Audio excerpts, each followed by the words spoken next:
Welcome to the Nerd in Motion YouTube channel, and today we are watching The Budget. And I have my special guests. I have which hand? I'll do this one first. This is Ben, Ben Snape from Feedback Nexus. Hi everyone. Go and check out his website. Do you want to tell people what you do and what your background is? Yeah, no problem. So I'm a web developer. The last 20 years, run a web development company specializing in software as a service. So basically online systems, and we've got a number of them. And our newest one is called Feedback Nexus, as John's just said, and it is designed for small SaaS companies that manage products, software products, and they want to collect feedback from their customers to make better products, basically. So to find out more, if you go to feedbacknexus.com, all one word, it's all there. And on this side, we have Polly Aitken. Hello! Minus the pink jacket today, because it's too chilly in here, I'm afraid. Yeah, true. Yeah, so I'm Polly. I am the owner and founder of Aitken Venture Group. So I've recently come out of the hospitality sector, and I'm now strategic partnering with businesses from lots of different industries, but working heavily as a business consultant to help SMEs actually grow, create proper branding, and scale their businesses. And helping you, John. And helping me, because I need it. I don't know anymore. I think you're thoroughly need it. Thoroughly. Right, what we're gonna do, we're gonna watch the live stream from Parliament. We're waiting for Rachel Reeves to get up and do her thing. So I'm gonna see if I can put this in the background. It's new software to me. Oh, there we go. That'll do. So I wondered if we could make that smaller initially. No, that makes all of you small. That makes Ben's in charge. Hey. I think we'll just go like that for now. That works. We're going round and round in circles. So what? Let me just tweak a couple of bits and bobs on here whilst we're live. I'll tell you what I'll do, because I'll be working in the background, because it'll be interesting to see if we're actively getting buried by other live streams. So I'm just going to try and see what's going on. Do you guys want to talk about what you're looking for on the on this budget of special interest? Yeah, absolutely. I mean, for me, as a former, like say, hospitality business owner, small business owner for many years, it's always of interest when you're looking at, are they going to change anything else with the national living wage, anything to do with employment? The rates that we have to pay as small businesses are already pretty crippling. Although it drives work in other areas to try and make it more streamlined. It's a really scary time, I think, for small business owners, and I'm really interested to see what the next stage of that is going to look like. Yeah, same. I said offline before that our family's just bought a new EV, so I'm hoping this rumored price per mile for electric vehicles isn't going to come in, because the whole reason we bought it was obviously you're greener for the environment, allegedly. We can charge it at home. It's a lot less to charge. But then if we've got how the heck are they going to police that? So if I got to fill in a form every time I drive the car to say, went 5 miles to the shops today, how's that going to work? Well, the scary bit is on those new cars that they encourage us all to get into, they're actually tittle-tattling on us. And they're giving all our information back to the manufacturer. And if you look in the small print on there, it talks about geofencing. So they also have the ability to turn your car off. Wow. Yeah, so they will know exactly how much tax you need to pay, because they're watching your mileage anyway. Yeah, I know our car's got a built-in SIM card, because obviously when you're driving, it updates the traffic and the maps. So obviously the cars have had SIM cards for years, because or the diesel ones did the same. But that never even entered my head that maybe they're spying on where you're driving and what you're doing. Oh yeah, 100%. it was very odd that there was such a rush and such a push to get us into new cars, because it's always been, if you can make your car last as long as you can, that's the best, really best for the environment and best for you know, you personally, if you can keep something as long going as you possibly can. But then, yeah, it was like, no, we need to. Everything needs to be electric. Everything needs to be, environmentally friendly. I mean, the madness of the EV is that it is obviously cleaner here, but the pollution starts somewhere else from the mining and the building of the vehicle. So I don't think you're really doing any good anywhere. It's sort of turned them into those like throwaway commodities, though, hasn't it? It's had like the Amazon effect of like buy it and bin it, rather than like, I know we've talked about it offline as well, John, about the longevity of these older cars, like the older diesel cars. They go forever, not what people are buying into now. 100%. Also, remember years ago when they were encouraging everyone to buy diesels, and now they're like, oh no, actually, they're a bit bad. Yeah. I wish they'd make their minds up. I know, absolutely. And I think that's the thing, is people get a bit confused because they change the goalposts with so many things so frequently.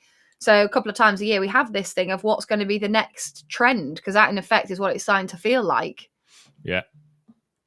Oh, it keeps doing this. I think it's deliberately done so that we don't stream it. Yeah. Really? Yeah, I think they flick it out. Is it due to go start at 12, is it? Normally, it starts at 12, something like that. It's interesting. The diesel thing was quite a big mistake, really, because the whole reason why we have so many diesels in the UK is based on the fact that it was driven by the tax incentives. Yeah. Otherwise, we'd have stuck with petrol. But basically, I went to, well, I said basically, but I'll go back in a circle there. I went to a car show and it was for mechanics. I can't remember what it's called now. It's based at NEC. And I went and they had the transport MP or whatever they are, the expert in charge. And we asked some questions about, cars and emissions and stuff like that. And he said, well, it's simple. You just turn the screw down. And we're like, well, all due respect, we haven't had screws on fuel injection for like the last 8 years. Like, Wow. turning things up and down, it just isn't like that. And they literally have no idea. They know nothing about vehicles. So the whole diesel thing was CO2 is bad. So yes, diesel engines put out less CO2, but they do produce more particulate matter. Yeah. You've only got to stand in a room with a petrol car that's got a cat and a room with a diesel car, and you know straight away that the diesel's bad for you, really, really bad for you in comparison to each other. Yeah. So we all knew what was coming. They gave all the tax incentives based on CO2 to then only go further down the line and then them go, oh, actually, this pumps out something called NOx. We didn't know what it is, and actually that's really, really poisonous and really bad for you. And we were like, yeah, funny we said that. And so now they want to clamp down on the diesels, but they can't, because it's too late. There's so many in the market now. The electric car thing, I mean, I don't think they have any clue that the real impact of electric cars and get what's going to happen when we get rid of them all. Well, that's it, isn't it? Like, what's next? Exactly. Il Corvo, how you doing, my man? If we can get through without any tax hike, I'll call that a qualified success. Agreed. I think we've got slim chances, though. Yeah, it'll be stealth taxes somehow, won't it? Yeah. As they call them. I think like it'd be interesting. So how I'm going to look at this today, the budget today, is through like 4 different lenses. So like money, middle, micro businesses, and momentum. And by that, I mean like money is obviously who pays. So what they say one thing will still have a knock-on effect somewhere else. So who pays? And what does it really mean for those in the middle? Because I think a lot of us fit into that bracket. And then micro businesses, and again, John, I know you're similar position to me on this. We've been in that. Like, how do these things actually affect the micro businesses? These are a lot of the clients that I work with, you're going to be working with. And then the momentum is like, will it actually help to build momentum? And for me, I'm going to try and pillar it in those 4 things and actually see what the answers look like when you've got sort of different glasses to put on for each topic that they talk about. I think, to be honest, what have they leaked? Because it's always, the leaking thing's really interesting, because in theory you shouldn't leak any information at all. So why do they leak it, and what have they leaked this time round? I think the reason why they leak these things is so that it's a bit like, one of my kids likes to know what everything's going on all the time. Yeah. And sometimes if you just shock him with a bit of change, he doesn't like it. So it's ideal just to drip feed the idea in, so that when it comes to it, it's not a big shock. It's not a shock, And I think that's what this is about. Mm. And it gives them a chance, doesn't it? If they say like, oh, we're changing the tax to pay per mile, you've all had the opportunity to have a think about it. Yeah. Yeah, rather than it, like I say, just being a massive impact on hearing it on the announcement. And also the other thing with the electric car thing, I don't know if you guys know this, but because of this, what's it, zero carbon, what do they call it in the car term? There's net zero, but it's like for vehicles. Every time they sell a car that has a combustion engine, they get a fine of £5,000. So they want to push selling electric cars, otherwise they've got all these fines to pay, and it's killing the European car manufacturers, because Europe's imposed this on them, and at the same time they're allowing all the Chinese cars over in droves, which aren't even signed up into that group at all. Just different. Rob on the road, he's a fellow trucker. My mate is called Tyke. AdBlue turned out to be useless anyway. It was brought because of high concentration of NOx in cities. It's no good for the open road. Now they say studies show the AdBlue. So I'm trying to work out what you're saying, that it's not good for the open road, and now they said studies show that. Well, it doesn't surprise me. So, have you guys ever had a car with AdBlue? My car has AdBlue, and it tells me all the time that I need to top up the AdBlue. But I have no idea what it does, other than when it tells you that you need to do it, if it gets to 0, it genuinely doesn't start. That's all I've learned about it. Yeah, I've had one car. My last diesel was AdBlue. We had it. We had the car for a couple, 2-3 years, and never topped it up once. So I don't know how big we're not driving hundreds of miles though. We're just school runs and whatnot. But So I think I've heard it goes. Is it called limp mode, John, where it'll only go over a certain mile an hour if you've got none in? That's the one, yeah. Ah, okay. Well, so basically, how it works is it captures the exhaust matter as it comes out into the diesel particulate filter. So it stops that particulate matter from flying out the exhaust, basically. The newer the car, the more of it that it tends to use. So in trucks, you get through gallons and gallons of it. But the older trucks that have it, they take a long time. You might get 3 tanks of diesel to 1 tank of AdBlue. Yeah. But on the new ones, you'll get maybe 1.5 to 2 tanks of fuel to 1 AdBlue.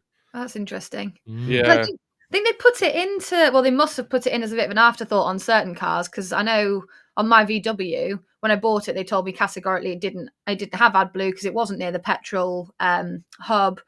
And then however many hundreds of miles later, when it flashed upon the dashboard that you need to put some in, it was a bit like, oh, where'd you find that? And it turns out like they've cut a hole in the bottom of the boot underneath where the bloody spare tire is to get to. Yeah, honestly, it's an absolute nightmare. So you try filling that up in a car that's like always rammed with kids stuff for a start, so that's a nightmare. But I guess it must have failed emissions or something, and they'll have had to have just gone, right, yeah, we'll just sling it underneath. It sounds like a massive afterthought, that one. Yeah, oh, it's a nightmare, honestly. Like, we curse every time it comes up.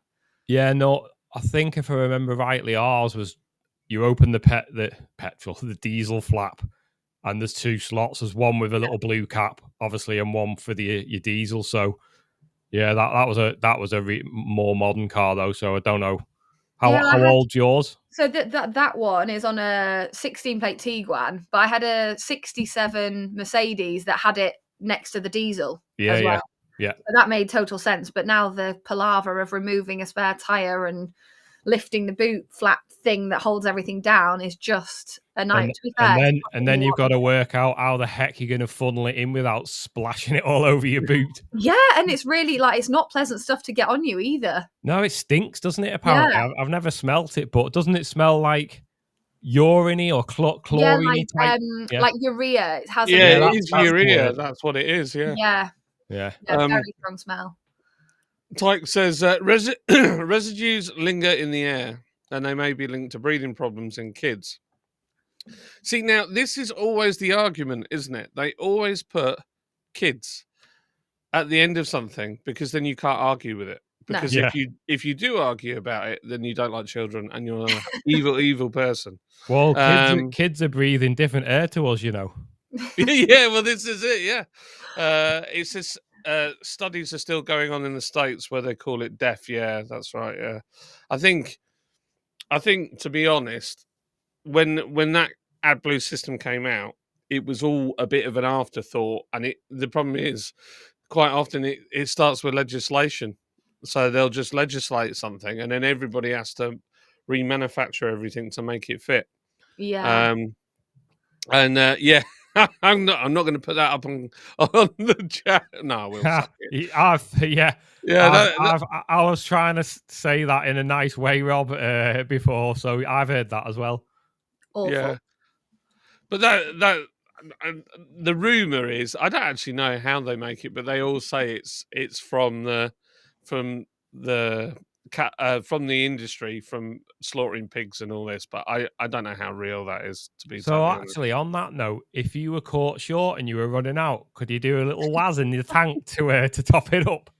Well, I've heard rumors of people trying that and it not working, so I don't know. Probably not. I know that people have tried to top them up with water, and there's a sensor in there that knows. Yeah, so you can't get away with that. But yeah, it's mental. The whole thing's mental. It's just like you're just moving the problem further down the line. Yeah. That's ultimately the issue. And all of these things pollute. It doesn't matter what they are. If you look at the catalytic converters and the diesel filters and all those things, they all come straight from mining. There's a bad problem in America with people stealing catalytic converters, isn't it? And because they're worth thousands, and the minerals inside. That's it. Well, we have it here. Same issue. When the price of scrap goes up, they start going missing. Palladium, platinum, gold. Yeah. It's all in there. Rhodium, I think they have in them. So yeah, there's a lot of good stuff. Here he is. Our illustrious leader. Let's see what he's got to say. Oh yeah, it's 12 o'clock now. Let's put him onto unmute this guy. Can you hear him? No. Okay, I know what I've done. And cutting the cost of living. Yeah, that's it. No, we can't. Mr. Speaker, this morning I had meetings with ministerial colleagues and others. In addition to my duties in this House, I shall have further such meetings later today. Rachel Hopkins. Chat, is that loud enough for you? Speaker. For years and years, rail fares have gone up and up, but this is set to change next year. Can the Prime Minister confirm that commuters in my constituency will see around £400 saving on their annual season ticket as a result of this government raising rail fares? And can he confirm this is only possible because we have a Labour government? Well, I can confirm next year we're freezing rail fares for the first time in 30 years. I'm just going to shuffle us Saving around millions so of you can commuters see it. hundreds of pounds. And yes, that's only possible because we have a Labour government investing in Great British Railways and putting more money in the pockets of passengers. Contrast our approach with the leader of the opposition who says the minimum wage is a burden, she thinks, and she wants to means test the state pension. We now come to the leader of the opposition, Kevin Burnham. Thank you, Mr. Speaker. And can I first pay tribute to the many farmers who have come to Westminster today to protest the shameful attack on them in last year's budget. I want them to know that Conservatives stand with them. Well, why didn't you do anything when you were in Mr. power Speaker? last night? Unreal. We stand with you. Mr. Speaker, this has been the most chaotic lead-up to a budget in living memory, with resignations, hostile briefings, and... Here's the blame game now. Everyone blaming everyone else. Yeah. Make your mind up now. He's from Yorkshire, tell me that. Get your mind up, no. Nobody wants this budget, Mr. Speaker. Captain Cornish is not happy about Resignations, it. hostile briefings and leaks galore, Fully even agree. just in the last 10 minutes, an unprecedented leak of the OBR analysis. Mr. Speaker, these leaks have been so serious that even the former chief economist of the Bank of England has said, and I quote, that Labour's fiscal fandango is the single biggest reason why growth has flatlined. Does the Prime Minister agree with Andy Haldane, and does he have an explanation for this complete shambles? We all know the biggest shambles in living history. The Liz I like Truss that budget. He'll call What by did she saying, say? Did she I'll say, take a I guess don't the agree, government this is here must be to wrong? No, support she you said, unless you're I a think normal, Liz Truss is hard-working 100% right. 100%. Here on that one. Room for flexibility. Not one thing was wrong with it, in her view. So we won't be taking lectures from her. Matters for the OBR are for the OBR. I'm the sorry, but I Chancellor will set can't out help the but budget feel in like just it's a a few modern minutes' day time. version of Jeremy Kyle. yeah, it Speaker, is. we're talking about the leaks. The Prime Minister doesn't seem to appreciate the impact of these budget leaks on the UK economy. Even the Chief Secretary to the Prime Minister has said this morning that the leaks were unacceptable. So will the Prime Minister launch an investigation into the budget leaks and punish those responsible? Mr. Speaker, it's literally about 25 minutes before the budget will be set out in Orly, where we'll take further decisions. The Chancellor will set it out, but thanks to the decisions she's already taken, we've got 5 million extra NHS appointments, waiting lists are coming down, mortgages are cheaper, we've expanded free school meals. That's 100,000 children lifted out of poverty, a moral mission for this government. Compare that to the record opposite any day of the week. Mortgages are cheaper, are they? Mr. Speaker, he talks about the decisions she's already taken. If they were that great, we wouldn't have all those farmers outside protesting. He doesn't want to talk about leaks, but we can see that the chaos in Number 10 I is fully having agree with real-world Captain Cornish consequences. there. Instead I of think focusing it's on the economy, nonsense the way they've been they do fighting this. like rats. Several journalists Totally. reported that Number 10 sources had briefed against the Health Secretary and other senior cabinet ministers. I just knocked The it down Prime a little Minister bit. then I don't told know if us that's that these better for briefings did everybody not speaking here, come all from of Number us. 10. It is a little Will bit. he repeat on the floor of the House the claim that none of his advisers has briefed against members of the Cabinet? Prime Minister. Mr. Speaker, I've been really clear about this. No one in Number 10 has briefed against Cabinet ministers. And the Health Secretary is doing a fantastic job. He stood before the electorate just before the last election. He said we'd deliver 2 million extra appointments for the NHS in the first year of a Labour government. There he is. What did he do? Not 2, not 3, not 4, but 5 million extra appointments for the NHS. They don't understand this language, Mr. Speaker, because they left everything absolutely broken. Yeah, but these appointments, I had all these random Mr. Speaker, appointments the Prime for Minister an expects operation us to I believe had. him. No one and does. We all on a know that he did thing in not my have head. a serious leak inquiry. And What he they did, just Mr. kept Speaker, cancelling was the he asked appointment. Morgan McSweeney Yeah, but to it'll have investigate ticked as Morgan they've made the McSweeney, appointment, and then- even if they didn't And then fulfill Morgan it. McSweeney discovered that Morgan McSweeney was innocent. All of this calls into question the Prime Minister's judgment. All of this calls into question the Prime Minister's judgment. We read this weekend that he wants the former Deputy Prime Minister back in his cabinet. He must have forgotten that she had to resign only a few months ago for tax evasion. I think the budget bit must be at half past. That lawbreakers Yeah, can I think be it is. It's just 20 more minutes of 20 more minutes of these Muppets. It literally is that, isn't it? The Muppet Show. I just think of, you know, like Brian Badondi off Face Jack. Face Jacker, yeah. That's what he sounds I like. saw a thing on Facebook. Is he coming back or bringing something back? Yeah, I saw that. Saw it and I yesterday. wondered. Yeah. So I don't know. It's let's see if I can shuffle this around again. There we go. It's interesting because I'm just looking now, and we're being buried by other bigger channels like Sky News, etc. Yeah. It's quite interesting that they don't want us to get seen on here for some reason. Well, I don't think it's a shock, is it really? No, nobody wants to hear like normal people have an actual opinion on stuff like this. No, it's true. It's true. I'm just gonna have a quick look at.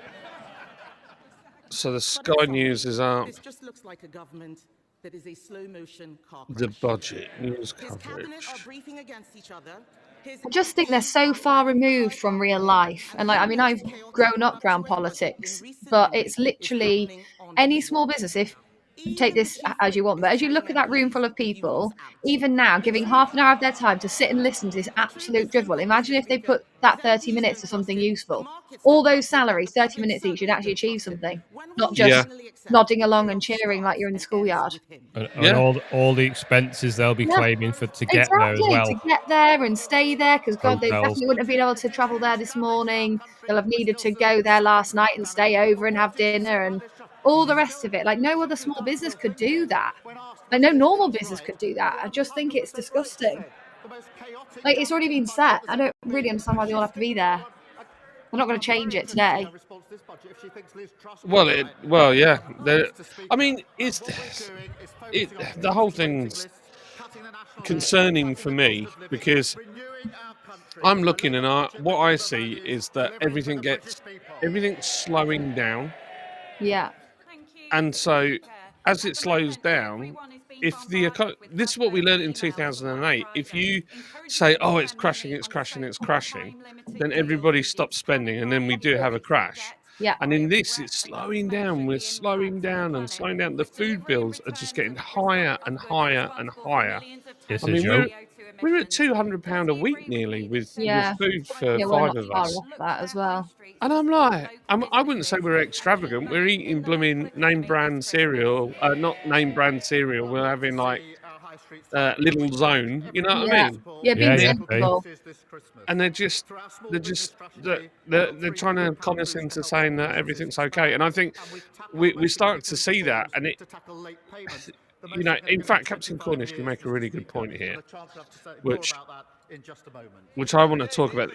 They're rich; they don't care for the common people, and I think this is the problem. They're in a bubble, definitely, of just total and utter echo chamber of the people around them, and they've completely lost touch with the real people. And they think that real people is when they meet them in their what do you call it, the surgeries that they have and stuff like that. They think that is the big thing. Yeah. No normal person's going to go to any of them because you haven't got time. You're busy working, aren't you? Exactly. And we haven't got a voice anymore. The whole thing is a joke. I don't think it's that we haven't got one. It's they don't want to hear it. I think there's a lot of ways, including what we're doing now, where you could speak to the people in our bracket, but they don't actually want to hear that. So it's better to not make it available. Yeah, I agree with that. It's my mind's racking on how we can get out more. If you're watching this, the 5 people that are watching now, if you could share this out, because there's thousands of people watching, but they're all sat on news channels like Sky and stuff like that, where nobody will respond to you or talk about what's going on. It's just, yeah, you're going to be lost in the ether. So yeah, I wanted to put this here so people could have their say. You see, Can we push this out onto our socials somehow? How do I do that? I was better side. It would be easier, wouldn't it? I don't think I can do anything from this software we're using, John. No, I'm tag stuffing and doing all sorts of naughty stuff this end to try and get it. Stick that in there. It's funny how they're burying it. Where would it be if I was looking you up on YouTube? You should just be able to put in, live UK budget. Yeah. Yeah, I think there's going to be hundreds of big channels, though, that they would promote over us. You only need a few, and then it all kicks off. Is this on your Nerd in Motion channel? Yeah, it's on the bigger one. It's on the biggest channel we've got. You see, that's the thing as well, right? Some people say that YouTube aren't sending the notifications out because people are not, is that a thing? People don't receive the notification even though they're fully subscribed for all notifications. Yeah, that happens all the time. And is that YouTube somehow shadow banning you? Yeah, it can be, yeah. I know certainly it'll, with mine, it'll only send out a certain amount. And I think what it does is it only sends to the people that are maybe more engaged in commenting than actual, And also, I've heard things that if you say certain words on your live stream, they can flag it in the back end, so they'll push it down. I don't know what these words are, like swearing or controversial stuff, that they'll just bury you. Yeah. Unfortunately, there is a lot of left-leaning people that work within Google that if they don't agree with anything you say, they'll try and bury it. Yeah. So, that's just how it is, unfortunately. There was an issue back in 2020 when the C word happened and the pandemic, and people were saying that if I mention this word, my channel, this live stream will be taken down. I don't know how true that was. That happens. That happened. I had it with a trucker protest, and they tried to take me down and all sorts of stuff. It's crazy. Il Corvo saying you appeared on YouTube for me. Excellent. So excellent. His notification worked. Or her. Just go into the the Sky News chat and say, "Hey, there's a better live stream going on. You want to go and watch this? They're actually talking about what's going on." And it's not just what's going on; it's how it's actually going to affect people. Because I think sometimes the news channels, they make it so overcomplicated. You don't actually understand what the impact is until 3 days later when you've done your homework. You need it in layman's terms, don't you? This is what's happening, and this is how you're going to be affected. Blah blah blah. Absolutely. Not all this flipping Parliament speak that you need a degree to understand what they're even talking about. No, I don't even think they know what they're talking about half the time. It's a bit like solicitors' letters, isn't it? It's just a lot of jargon and not a lot of simplicity and clarity. Yeah. 100%. Captain Cornish says, the only opinion they listen to is the one they like. It's always the way. Always the way. The whole way things are going at the moment is, if you don't agree with somebody, don't try and debate them. Try and shout them down and call them names. Yep. Rob says, I'm not a socialist. I believe taxes are theft. I believe taxes are theft. Taxes and benefits disincentivize people from taking menial jobs. Taxes less money in workers' pockets. So how does that grow the economy? Taxes. Less money. Thank you, Mr. Speaker. I think we. Lewis, not his real name. I think we. I've probably read that wrong, but I know. I think what he's meaning is obviously the taxes to benefits thing, meaning that they're not going to take the normal, like where you have to start when you have to go back to the bottom. People don't want to be there anymore. They feel more entitled to be way higher up the ladder than that, and actually, like that's where society's got a massive problem. It's true. It's true, and yeah, everybody wants to be a YouTube influencer. But you listen to the kids now, and you say, "What do you want to be when you're older?" Oh, I want to do TikTok, or I want to be a streamer. Or I want to be an influencer. My daughters say that. I'm like, shut up. Yeah. Luckily, mine haven't said that yet. But I'm glad I appeared anyway. That's the start. Yeah, it's very interesting how they behave. I think has it. Well, I mean, the problem is, I was never that interested in politics as a child. And my dad kind of explained it to me, but he just said all you need to know is they all lie to you. And I thought, well, but I don't know, just the way it looks now. I always thought the Labour were the people that fought for the people, that were for the working classes, for the guys in the factories, for the to make sure that there was a backstop against capitalism taking over to the absolute nth degree. And now we've gone like it seems like they don't care about the people at all, and they've got this agenda of pulling more and more people in. And giving loads of money out and not really. If you grow the economy, we all win, don't we? Because ultimately there's more money in the system for healthcare, for schools, for transport, for infrastructure. Yeah, but it's basic business though. Money in versus money out. Like that's literally the top and bottom of how this needs to run. And yeah, there's certain things that the NHS or whatever can provide. And personally, I've had really good experience with the NHS on the levels that we've needed it. But when you see it full of waiting rooms full of people waiting for a free paracetamol that you can buy at 39 pence at B&M Bargains, that's entitlement is all wrong. Like they should be told, no, you go to B&M Bargains and there's a 39p product that you need to buy. And if that means you can't buy your cigarettes or it means you can't buy the branded Cocoa Pops this week, then that's what that is. Because there are people, not like you, John, that are on the Lidl brand that should be. But it's this entitlement thing, and it's warped. Yeah. Yeah. Well, I think the problem is some of that warped thinking comes out of, I think, school and from social media. Oh, social media has a lot to answer for, definitely. Yeah, you look at social media and it's all about, like, you look at Instagram, for instance. Yeah. And everybody is showing all these amazing things that they're doing. And you think, oh, I'm not doing any of that. A lot of it's fake, though, isn't it? But also, like, where does self-discipline come into this? If it affects you that much, delete it. Go back to the real world. Like, yeah, it's true. We grew up in an era, I presume we all did similarly, where we had MTV Cribs rammed down our necks. We saw The Life and the Rich and the Famous. That was our version of social media. We didn't not go to work because we couldn't achieve that great big US mansion.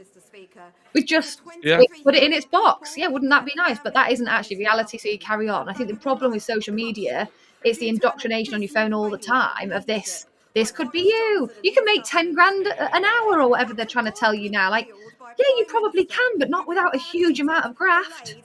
Yeah. Like, it's scary, but I think that's where the parenting crisis comes in as well, where parents need to go, do you know what? No, you're not going on social media. Like, quite simple. Problem. Yeah. We tried that, but it's harder than it sounds. Yeah. We're all Apple in our house, so that's one bonus. So you can set up the family app, and obviously with younger kids, you can say you can only have, they call it screen time. So let's say we say you've got 2 hours screen time. After that 2 hours, their phone's virtually useless because obviously everything's gone off.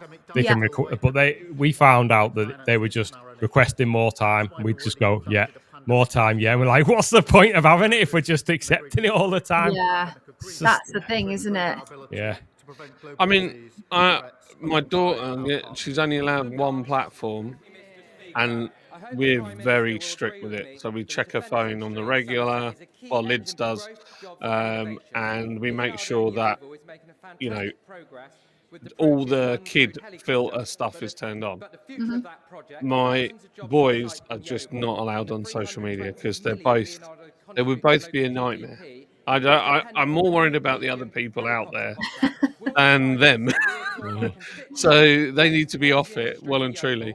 And they're just too young. I'd rather have them like we've bought a tent, we're gonna go camping this summer and do a bunch of stuff. That's really the nuts and bolts of it. Of getting them out there and doing stuff. But the problem is the weather in winter is dark, they come home from school, you've gotta try and get them to do stuff. So the only thing I find is like lots of kids clubs doing stuff, meeting people, going Yeah. places. Yeah. We find that if they're busy, they're doing something. They're not thinking about the phone. It's just that if they're sat in the room after school, like ours are, they're just the first thing they get is their iPad or the phone. Yeah. And Again, we had a scary conversation with our youngest, literally last week. She went really sad and upset and just would start crying for no reason. I don't know what's wrong. Anyway, we got to the bottom of it that she was seeing things on Snapchat that she mm, shouldn't have been seeing, right? So you think about what that could be. yeah. And I was fuming. I was like, how the hell is a young girl being sent that as the feed? Anyway, she came to us and said, "Can you take Snapchat off? It's upsetting me." I'm like, Yeah. "How's that Oh no, possible? What's going on?" it It's doesn't surprise scary, me. isn't it? It's really Yeah, scary. At least you had the confidence in your parenting yeah. relationship to come to you, because other children don't have that, do they? And I think Well, that's where the we problems knew are. something was going wrong because she'd be upset or depressed or not depressed, seems depressed, and then Yeah. she'd just be sniveling in her room, and we were like, "What's going on? What's happening at school? What blah blah blah?" And then we uncovered it It was that it that. was people hurting themselves on Snapchat Oh that my she was getting God. Oh recommended, my, and we were like, "What? I didn't even know Snapchat had No, reels and I stuff didn't. like that." Wow. that's So terrible, that was terrible. that was a wake up call for us as a Yeah. family. I There was think this, when you're not in the loop of it, though, that's where it gets scary, isn't it? Because I didn't know that that was a thing either. Yeah, We're not quite at that point in our yeah, family life yet. Still too little. well, we found a video of a guy who tested TikTok, and he put in that he was, I think he was like 12 or 13-year-old girl, and put in like body confidence issues, makeup to cover up weight loss, all this kind of stuff, and within, I think it was like 15 minutes, it was showing self harm stuff. yeah. Yeah, yeah. So I mean, it's bad. It's unfortunate that Oh my it's out gosh. there, but you got to remember what some of these things are here to destroy society and not Yeah. build. Rob says the thing is there is no true capitalism. Since the bankers set up the Bank of England and all other central banks, the corporatists took over. That's when they started measuring GDP. Interesting. Mm. I thank him for his question and his contribution to this important debate, and of course, contribution he made. It's coming up soon, I think, isn't it? 4 minutes, Yeah. if it's on time. And then he says, because, oh, I've pressed something, there we go. Because they started creating money, actually, promissory notes, promises to pay from thin air backed up by the goods and services, future taxes of workers. That's right, they did do that. And also, so I did stocks and shares during, I was learning about it during COVID, and I learned how crooked the American stock market is. So, say, I've got one share here, Mhm. and you two want to buy a share. In theory, I could give you a promise to pay, Polly, Yeah. and that should be the end of it, and I hold the share. But what they do is they go, "Oh, you can have a promise to pay, you can have a promise to pay, Yeah, and everybody in that parliament can have a promise to pay." But there still is only one share. So they Yeah. create a bunch of shares, and that's how they short companies into oblivion. Wow. And they're just constantly creating more and more money, because as soon as that share is shared multiple times, all of those shares and then have a value to them. But if you called all the shares in, it would collapse. So it's madness. It's like it's all made up. It's totally A lot of I don't understand the economy, and I don't pretend to, but a lot of it is all promises. And Yeah. you'll get this when we get that. And no one ever actually gets anything. It's all made up money. I don't understand it. No, No, me I neither. agree. Every single day. Anywhere working for the government is not a net payer into the system, because they get paid from real workers in the private sector who actually produce something. Yeah, that's true. Yeah, you forget about all the public sector workers, that they're all the money, all the money comes from. I think we've got. I think this is a scammer, because we don't normally see stuff like that. So I might take that user out. There you go. Rob's saying those things are called derivatives. Oh, That's all right. Yeah. Yeah, totally. When is she going to get up? She's got 1 minute. Oh, she'll be bricking it. Do you think she'll cry again? hopefully she's not going to cry, because that's going to look even worse. But I must say, I'm quite anxious about hearing what she's going to change. How long normally does the budget speech bit last? It can vary. I think the shortest one was like half an hour, and the longest one was like 4 hours long, wasn't it? But on average, under an hour. Right. I think this will be a quick. I do. I think She'll want to be in and out quick. Like, yeah, it's all going to shit. Bye, and then run off. Yeah, all the booing she's gonna get, she'll do it, and then she'll be out the door. Oh gosh. Yeah, it's true. Il Corvo. It's about how big a shadow of wealth you can cast upon the wall. That's a good analogy. So true. It'd be interesting to see if they try and take the stream down. In the member of Clacton to police. And the member of Clacton, he's going after Farage. You know, it's interesting. I watched the thing where they attacked Farage and all mocked him in Parliament, and they were all shouting him down. And I thought, regardless of whether you agree or you like or dislike him, he's leading the polls in. Yeah. And the national silent majority of the real people are the guys that like him. And to shout down him in that manner is the same way that it almost symbolised the way that they're shouting down the general public. Yeah. And I think it's not a good thing. Oh, here we go. Hang on. It's happening.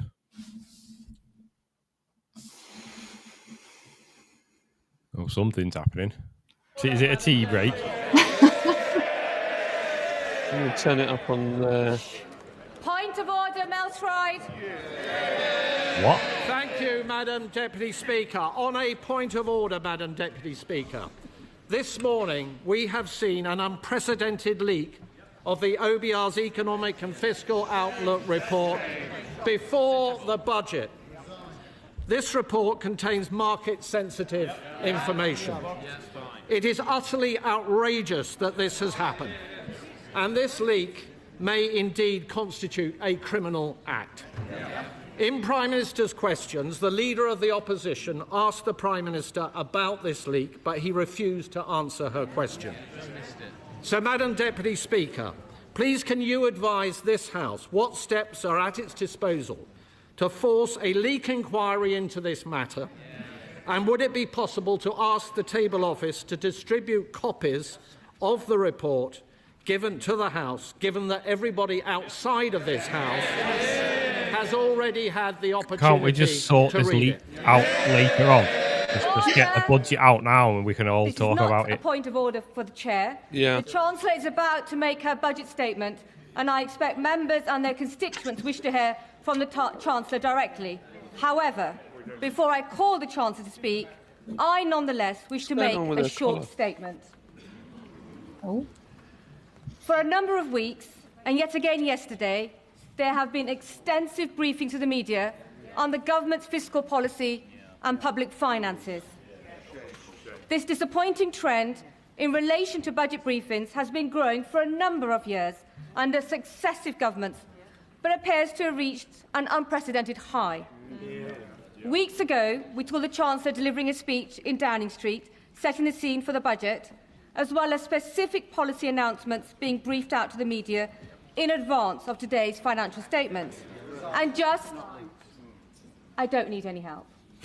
And just a moment ago, it seems the OBR analysis has also appeared online. This all falls short of standards that the House expects. The premature disclosure of the contents of the budget has always been regarded as a supreme discourtesy to this House and to all the democratically elected members, not to mention to Mr. Speaker and to myself, the Chairman of Ways and Means. The government's own ministerial code cannot be clearer, as set out in paragraph 9.1. When Parliament is in session, the most important announcements of government policy should be made in the first instance to Parliament. Mr. Speaker has always upheld the rights of this House and its members to be treated with respect and to be the first to hear major government policy announcements on behalf of their constituents. As Chairman of Ways and Means, I have responsibility to oversee the House's consideration of the budget statement and the ensuing resolutions, which are described in Erskine May paragraph 36-33 as the most important business of Ways and Means in this House. I want honourable members on all sides of the House to have adequate opportunity to hold the Chancellor to account, rather than hear and read about new policies on a daily basis in the media. And like many, I also expected better. Before I call the Chancellor of the Exchequer, I remind honourable members that copies of the budget resolutions will be available to them from the vote office in members' lobby at the end of the Chancellor's statement and online. Shh. I also remind honourable members that interventions are not taken during the Chancellor's statement, nor during replies to the Leader of the Opposition or the Leader of the Liberal Democrats. I call the Chancellor of the Exchequer. At last. Oh, gosh. Here we go. We put some smack down there. She's not happy. Madam Deputy Speaker. Chancellor. Madam Deputy Speaker, it is my understanding that the Office of Budget Responsibility's Economic and Financial Outlook was released on their website before this statement. This is deeply disappointing and a serious error on their part. The Office for Budget Responsibility have already made a statement taking full responsibility for their breach.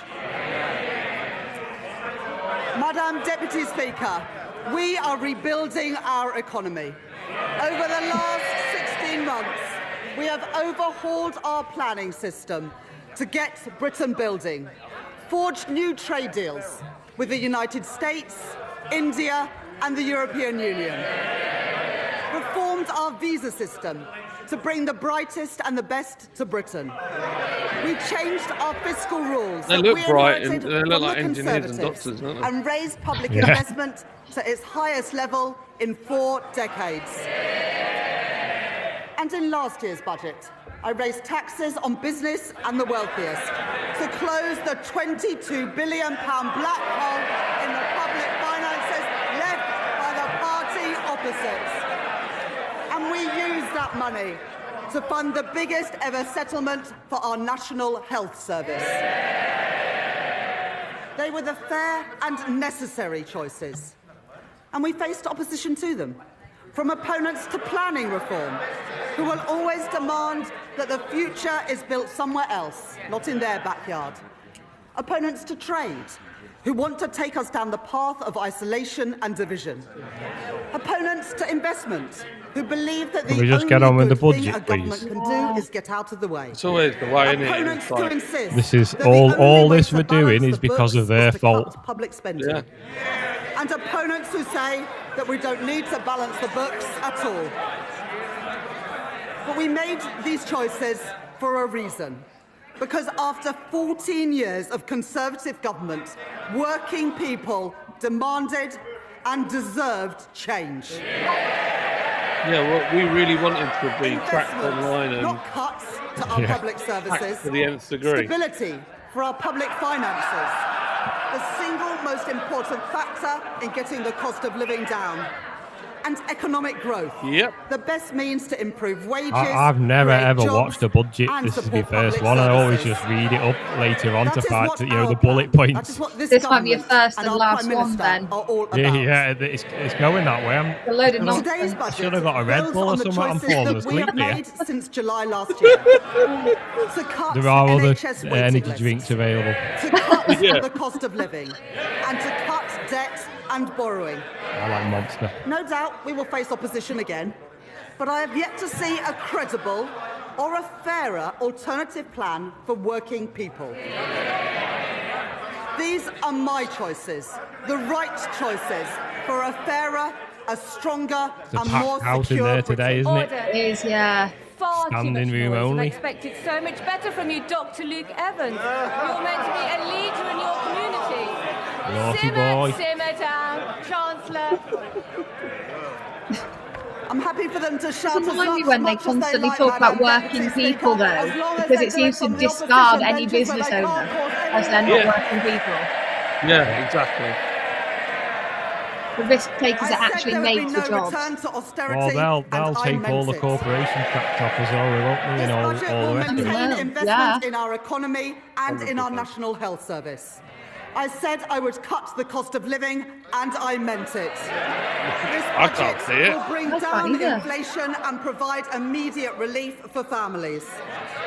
I said Highest I would cut debt energy and cost borrowing, in and the I world meant at the it. moment, I think. Because of this budget, borrowing will fall as a share of GDP in every year of this forecast.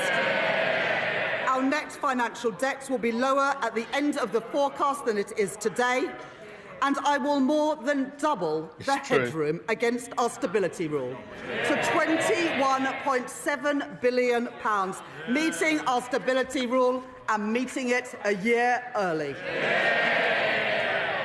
These are my choices. Not austerity, not borrowing, not turning a blind eye to unfairness. My choices are a budget for fair taxes, strong public services, and a stable economy. That is the Labour choice. Fair as long as Growth it goes is the their way. engine that carries every one of our Always. ambitions forward. It's always Through stability, like playing against the investment, casino, and isn't it? reform. Yeah. With these The guys. platform Yeah, the from croupier which wins. British ambition rigged. can finally get moving again. Because growth doesn't just appear out of thin air. It is built patiently and stubbornly by people who take risks, by founders who bet their savings on an idea, Oh. by firms breaking into new markets, developing new technologies, and Well, creating new jobs stop and new taxing us so much then, and we opportunities. might be able to. By the men and the women who work hard every day in all parts of our country.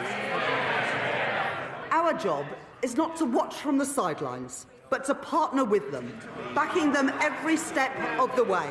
With their To hand match out like this. private enterprise with public ambition. I would like to thank my team of officials at the Treasury for their hard work in preparing this budget. In the spring, the Office of Budget Responsibility 5 forecast minutes that our of economy would waffle. grow by 1% this year. I said then that Britain would defy the forecasts, and defy them we have. The OBR have upgraded Britain's growth for this year from 1% to 1.5%. What did I talk about yesterday, Polly? Reaching the Literally. same conclusions Told as ya. the IMF, the OECD, Nonsense. and the Bank of England. who have It's already through quantitative upgraded easing their forecasts. done stealthily by bringing in Today, the immigrants. OBR have published the result of their review of the supply side of the economy. They are clear that this is not about the last 14 months.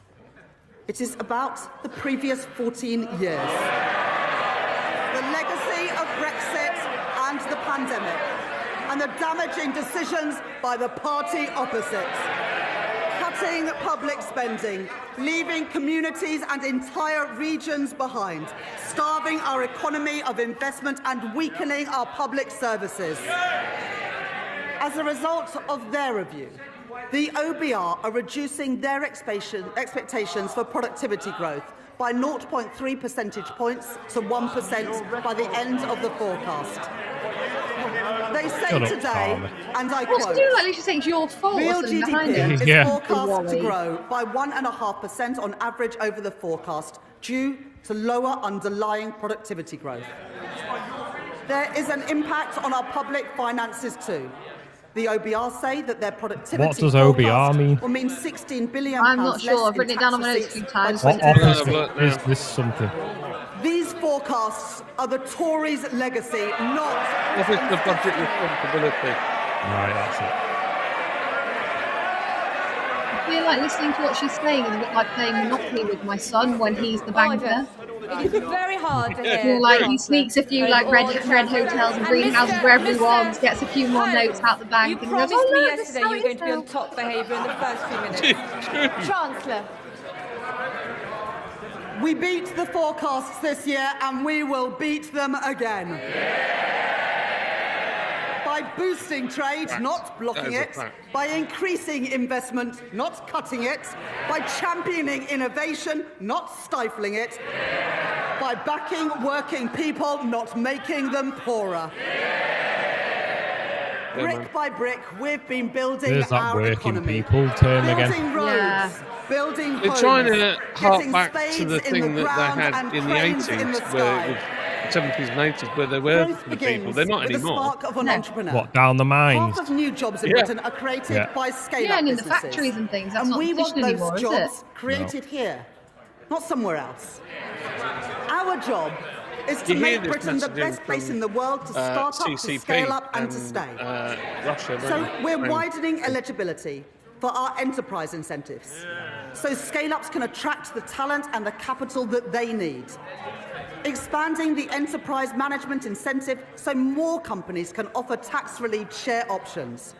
Re-engineering our enterprise investment and venture capital trust schemes so they don't just back early-stage ideas, but stay with companies as they grow. Introducing UK listings relief, a 3-year exemption from stamp duty reserve tax for companies who choose to list here in Britain. And to continue this work, I am launching a call for evidence on how our tax system can better back entrepreneurs, and a targeted review with founders and investors at the heart to make the UK an even more attractive place to grow your business. We are sending a simple message to the world. If you build here, Britain will back you. And our retail investment system should do the same. The UK has some of the lowest levels of retail investment in the G7. And that is not only bad for business, who need that investment to grow, it's bad for savers too. Someone who has invested £1,000 a year in an average stocks and shares ISA every year since 1999 would be £50,000 better off today if they'd put that same money into if they'd put the same money into a cash ISA. And so from April 2027, I will reform our ISA system, keeping the full £20,000 allowance while designating 8,000 of it exclusively for investment, with over 65s retaining the full cash allowance. And thanks to our changes to financial advice and guidance, banks will be able to guide savers to better choices for their hard-earned money. Over 50% of the ISA market, including Hargreaves Lansdown, HSBC, Lloyds, Vanguard and Barclays, have signed up to launch new online hubs to help people invest here in Britain. So that's where they're doing the drop from the 20k down to the 12 then, budget, and masking it consistent as with the commitments in our corporate tax £8,000 is roadmap, now I will in retain their our world, competitive in the ISA, corporation but actually tax only rate, if you let the the bank lowest say in we the don't make G7, money off and your... retain our generous full expensing offer for business like investments. Yeah. I will also We need to go back. introduce We'll talk a new about that at the end. 40% first-year allowance so that businesses can write off more of the cost of their investment up front, while reducing main rate writing down allowances in line with fiscal constraints. Private investment is the lifeblood of economic growth, but growth needs public investment too. When faced with challenges, previous chancellors have chosen to decrease, delay or cancel capital spending.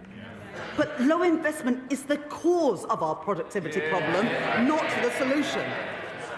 So my choice is not cuts, not stagnation, but to maintain the additional £120 billion of investment that I provided at the spending review. In transport, to link our towns and our cities, energy infrastructure to power our businesses, and housing, so people can live near good jobs, paying decent wages and growing businesses.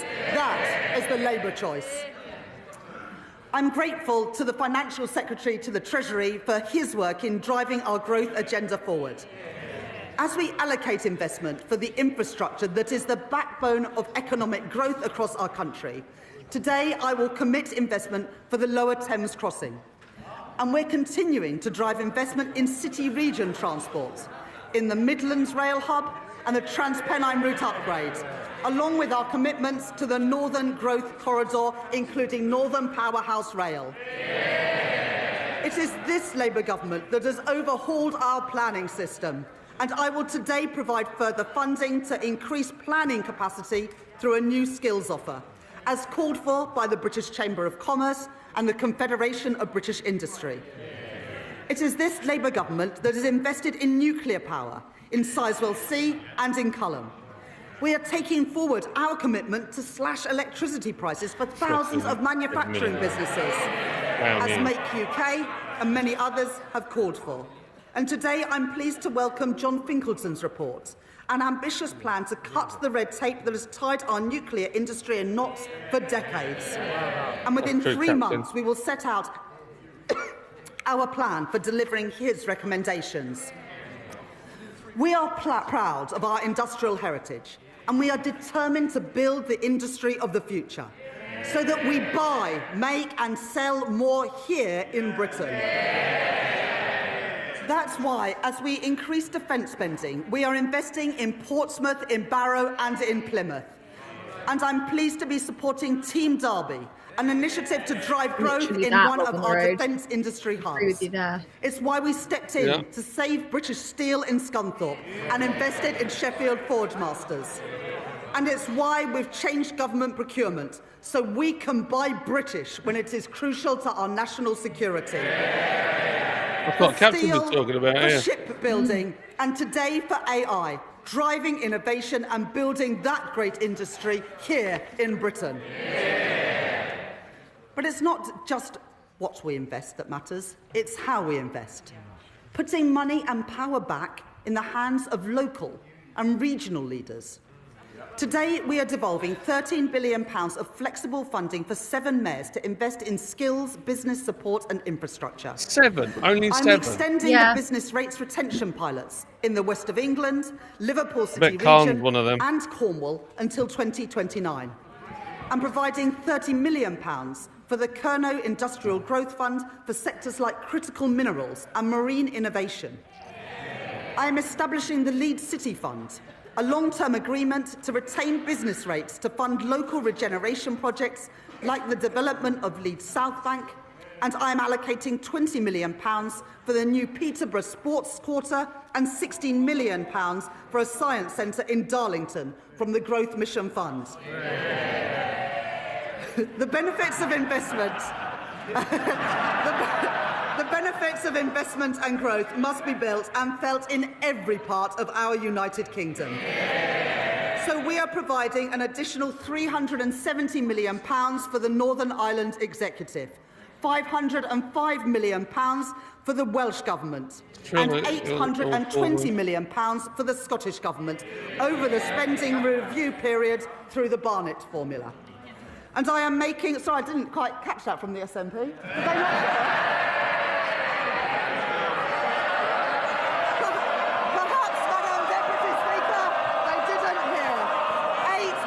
£120 million for the Scottish Government over the spending review period because Anna Sawa asked us to. And I'm making targeted investments in our industrial strategy sectors across the UK. In Northern Ireland, I am providing £17 million to support businesses and strengthen the UK internal market, and backing advanced manufacturing through the Northern Ireland Enhanced Investment Zone. Wales will be the host for 2 AI growth zones, creating more than 8,000 jobs, supported by a £10 million investment in the semiconductors critical for that industry.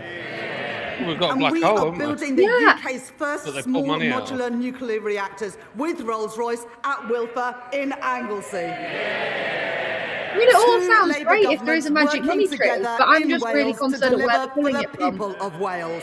We're telling us the good news first before And in Scotland, they're I'm like committing over £14 moving us million up for for the low bad carbon bit. Positive, technologies negative in sandwich. Grangemouth. Yeah. £20 million to renew infrastructure at Inch Green in Inverclyde, and £20 million to redevelop Kirkcaldy Town Centre and Seafront, with construction starting next year.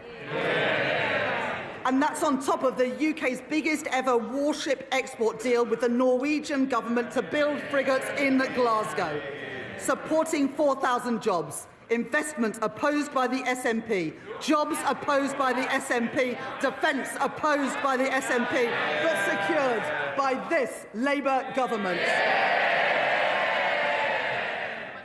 A growing economy needs strong foundations of economic stability, with borrowing, inflation down and investment up. That is good for business, and it is good for working people, so they have more money in their pockets.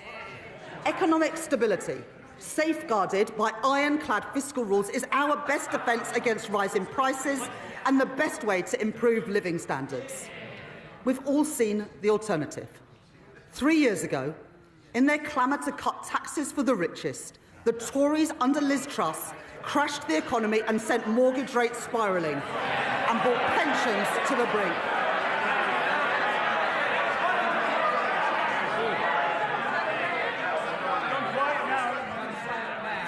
They've been so loud, Madam Deputy Speaker, and yet I can't even hear them now. Now, I know that the leader of the Green Party is a keen hypnotherapist, and he believes that he can achieve remarkable things using only the power of his mind. Unfortunately, the only things getting bigger under his approach would be the deficit and the rate of inflation. And for all the damage that the Conservative cuts was that did even to our necessary? schools and our Yeah, hospitals, it was like they a also comedy show doubled now, hasn't the it? national debt. And she's had to read Our next financial debt this roasting year will notes. be £2.6 trillion, 83% of GDP. This is the woman that lied on her meaning TV. that today, 1 in every £10 that and went into government government spends position. is on and debt thought interest. She'll never get called out on it. Not on paying down that not debt, right. No, she's but on just Polly the on shots on paying this. the interest on the debt that we inherited from the Conservatives. My fiscal rules will get borrowing down while supporting investment. The stability rule, that day-to-day expenditure must be met through tax receipts. And the investment rule, which allows me to increase investment whilst getting debt on a downward path. Those fiscal rules are non-negotiable. I met them at the budget last year, I met them in the spring, and I have met them today. While the current budget balance is in deficit by £28.8 billion in 26-27 Definitely, and Captain. £4.6 billion in 27-28, it moves into a surplus of £3.9 billion You, Rob and Neil in Corvo are on it 28-29, today. £21.7 billion in 29-30 and £24.6 billion in 2030-31. More than doubling our headroom against the stability rule and meeting that rule a year early too. And our net financial debt is 83.3% in 26-27, 83.6% in 27-28, 83.7% in 28-29, falling to 83.0% in 29-30 and 82.2% in 2030-31. Madam Deputy Speaker, I said we would cut the debt, and we Not are. sure they'll With be in debt down government by in the end of the 2031. forecast. And going forward, It's going to be a serious to problem if support they are. our commitment to a single fiscal event and further Unless they can bring strengthen enough our people in economic to vote for stability. I will follow the that's recommendations scary, of the International Monetary Fund by assessing the fiscal rules just once a year at the budget. Despite the challenges we face on productivity, the path of our deficit reduction remains broadly the same as in spring. Public sector net borrowing is due to be £112.1 billion, or 3.5% of GDP in 26-27, 3% in 27-28, 2.6% in 28-29, 1.9% in 29-30, and 1.9% in 2030-31, ending at £67.2 billion, translating into an increase in the net cash requirement next year of £4.2 billion, taking the total to £133.3 billion. According to the IMF, we are due to reduce borrowing more over the rest of this Parliament than any other G7 economy. Doesn't mean it unless you're going to do it. The Conservatives crashed the economy, we are protecting it. The Conservatives lost control of debt, we are getting debt down. The Conservatives let inflation and interest rates go through the roof. But, Madam Deputy Speaker, since Labour took office, the Bank of England have cut interest rates 5 times. Hold on, what are the world markets I've made doing my choices. looking at not this? Reckless borrowing, not dangerous cuts, but stability for our economy, security for our public finances, and security for family finances too. Those are the Labour choices. Madam Deputy Speaker, Tory austerity left classrooms crumbling and waiting lists sky high, weakened our productivity and choked our economic growth. And now they propose a further £47 billion of cuts to our public services. Well, that is equivalent to cutting every police officer in our country twice over. And then there is Reform, who promise more than £100 billion of cuts, with no details of where those cuts will come from or who will pay for them. A recipe for devastating damage to our public services. People voted for Labour because they wanted roads that aren't full of potholes. They want police on our streets, and when they want an NHS State of our that is roads there when round they here. need it. I know, right? They don't come and check Yorkshire very often, do they? Waiting list down by Or Lancashire. 230,000. And not just the 2 million additional appointments we promised, but an additional 5.2 million appointments already delivered What's the since thing the about general appointments? election. They never talk about operations I joined the or Labour the Party almost actual 30 doing years of the ago thing. It's because just I could see that the Conservative government Always that I grew up appointments. under Makes me mad. didn't care much about schools like mine. Textbooks were rationed. I know that many of you weren't at schools like mine. There is far too much noise, far too much excitement. People need to calm down a little. Chancellor. They don't want to hear what the Tories did to schools like mine, but I will tell them. Yeah, true one. Textbooks rationed, libraries closed, kids herded into porter cabins in the playground, and I came into politics to change that. The money that I allocated at the spending review will fix the crumbling classrooms that the Conservatives left behind and build the schools that they promised but never delivered. And today, thanks to representations from my honourable friends, the members for Wolverhampton North East and Leeds South West and Morley, I will provide £5 million for libraries in secondary schools, building on the £10 million commitment to ensure that every primary school has a school library within this Parliament. And thanks to representations from my honourable friends, the members for Bournemouth East and from Luton North, I am providing £18 million to improve and upgrade playgrounds across England. Madam Deputy Speaker, let there be no doubt that this is a government that is on the side of our kids and who will back their potential. Kids again.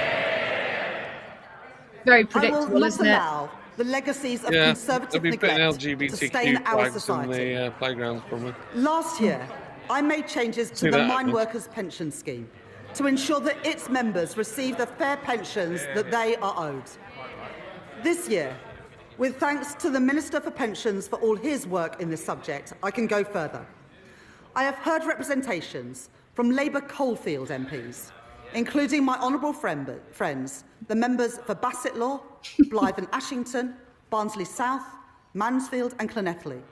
And today I can announce that I will transfer the Investment Reserve Fund of the British Coal Staff Superannuation Scheme to its members. So that the men and the women who worked in our coal industry get a fair deal in their retirement too. And more.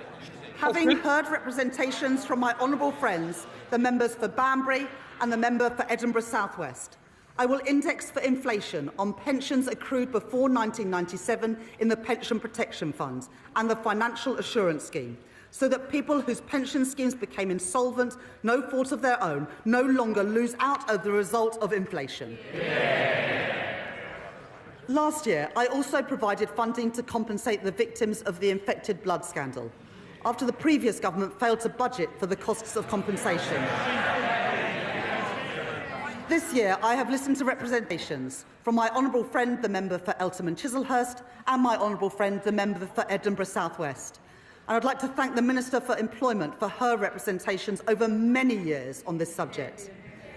As a result, I will exempt all payments from the infected blood scheme from inheritance tax, regardless of the circumstances in which those payments are passed down.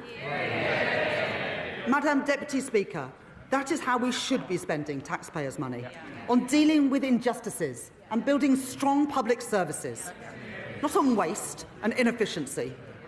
At the spending review, I set an ambitious target of £14 billion of efficiencies per year by 2029, and I am grateful to the Chief Secretary to the Treasury for driving that work forward, realising savings through AI and automation, and by scrapping NHS England and reducing back-office staff by 18,000. At this budget, I will find a further £4.9 billion of efficiencies by 2031, getting rid of police and crime commissioners, cutting the cost of politics and local government, and selling government assets that we no longer have any use for. These savings will be required across government.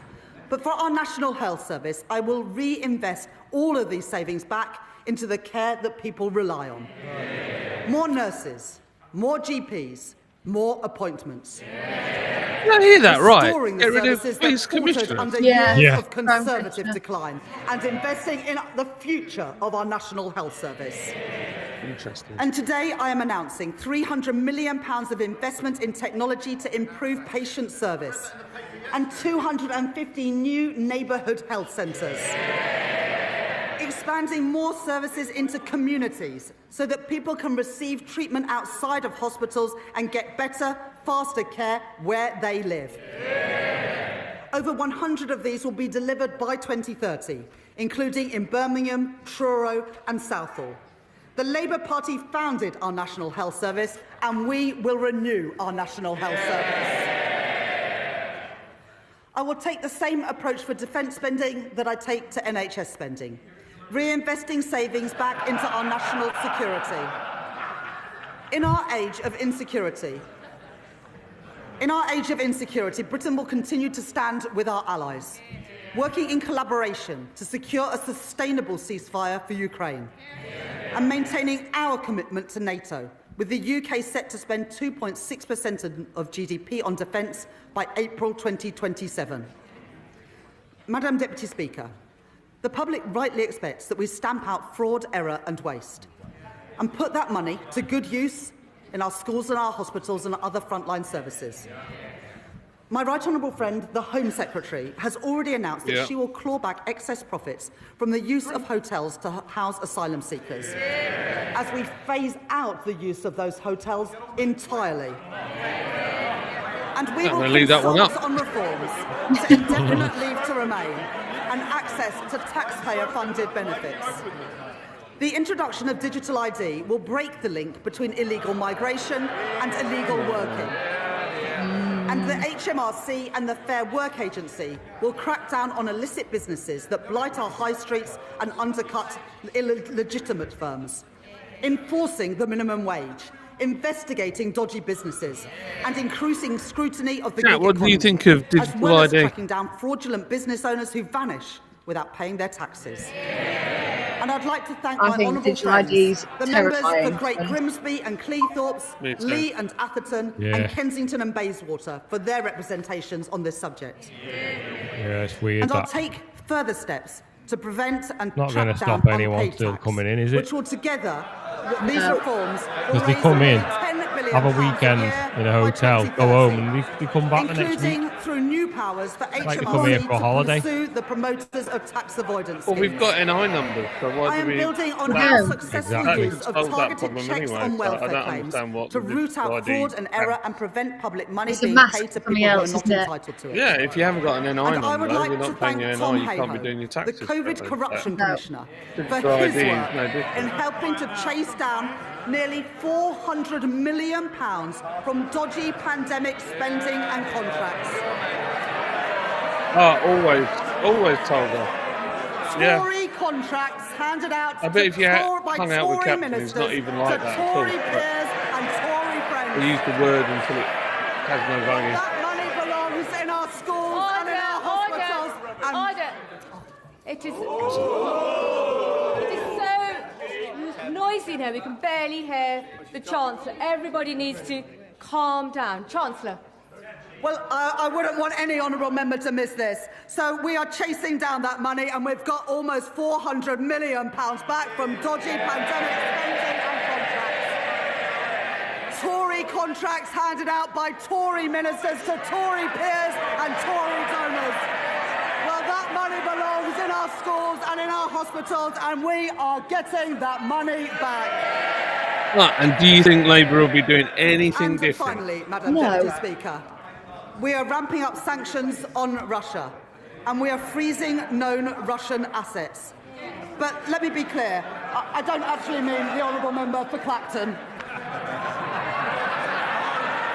What is that about? Honestly, it's just Under the Conservatives, Order.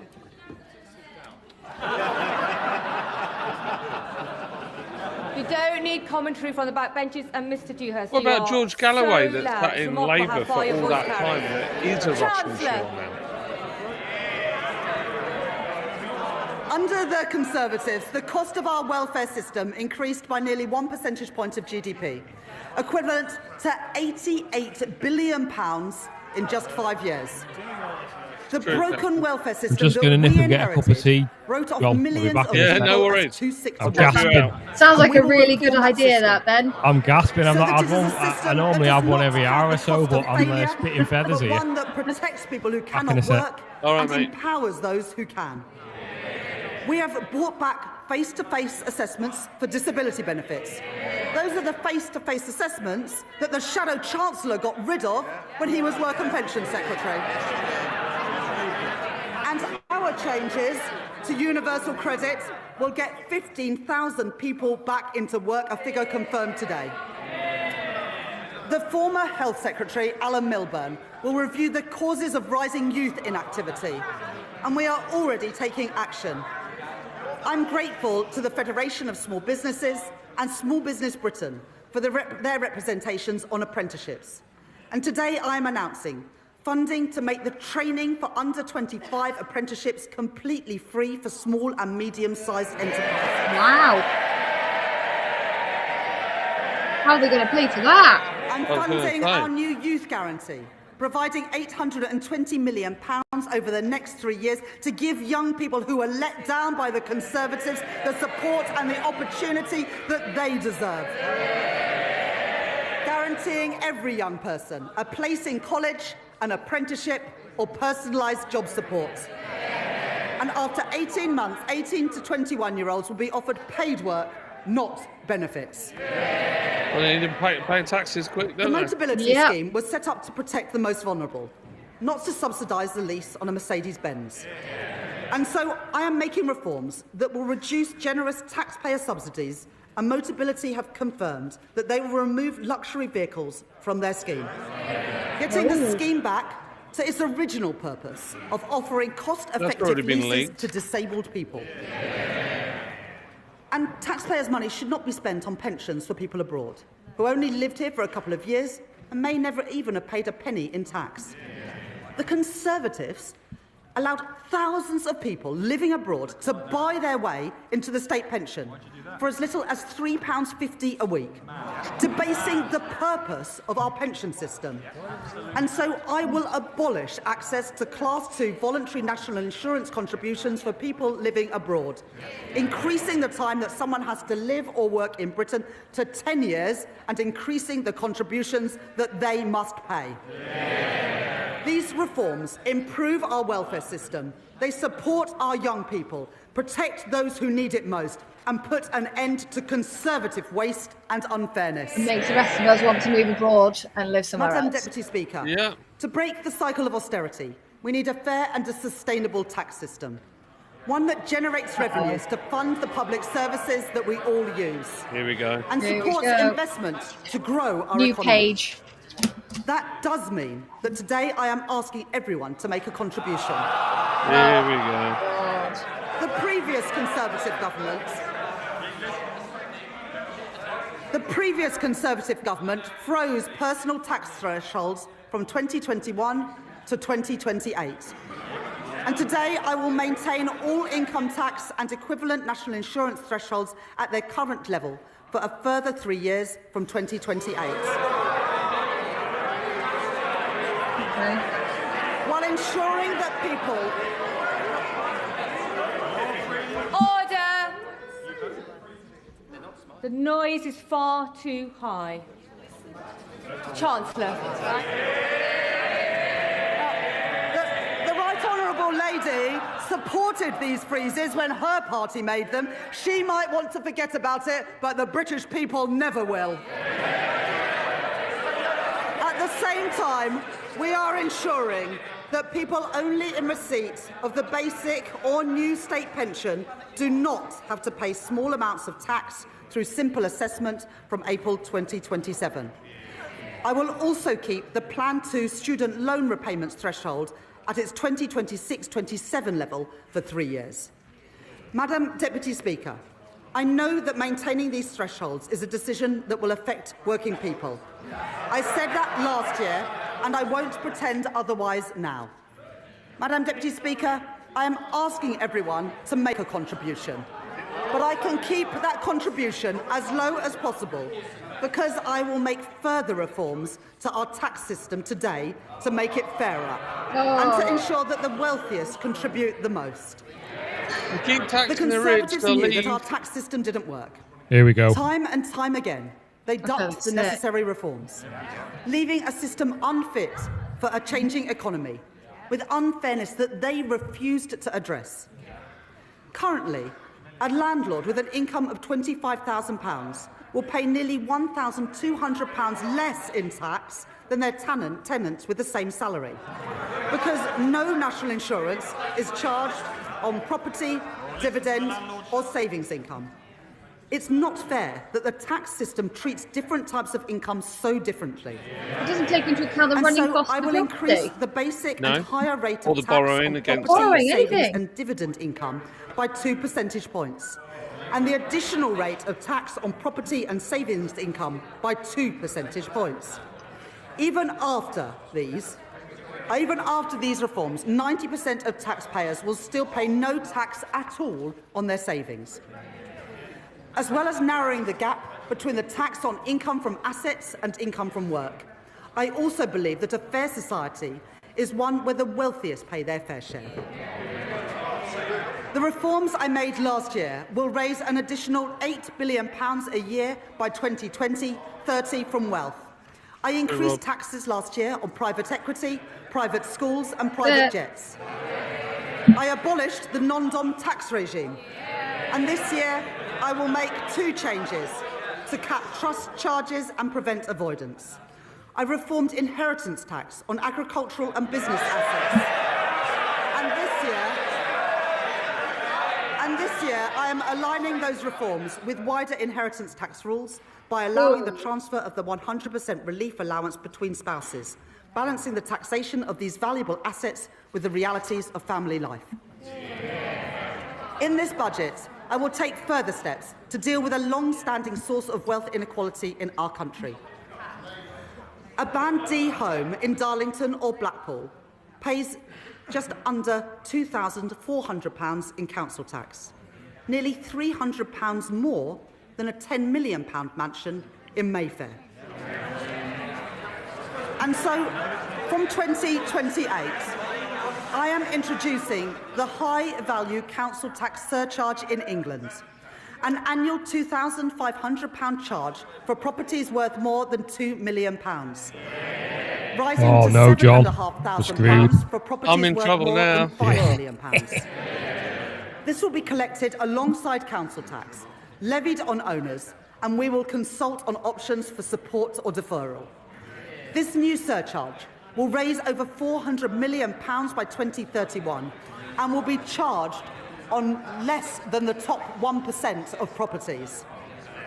Madam Deputy Speaker, reliefs in our tax system cost the taxpayer billions of pounds a year, but many of them no longer serve their original purpose.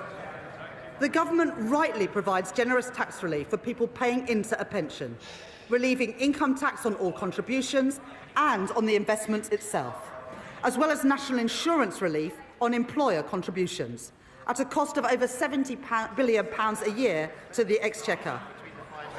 This budget makes no changes to those reliefs or to the tax-free lump sum.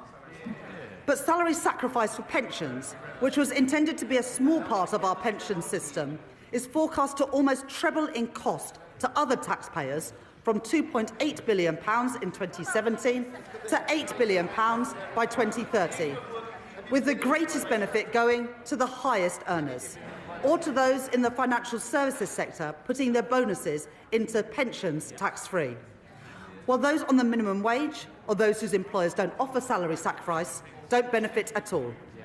That is not sustainable for our public finances, putting pressure on the tax that everyone else pays.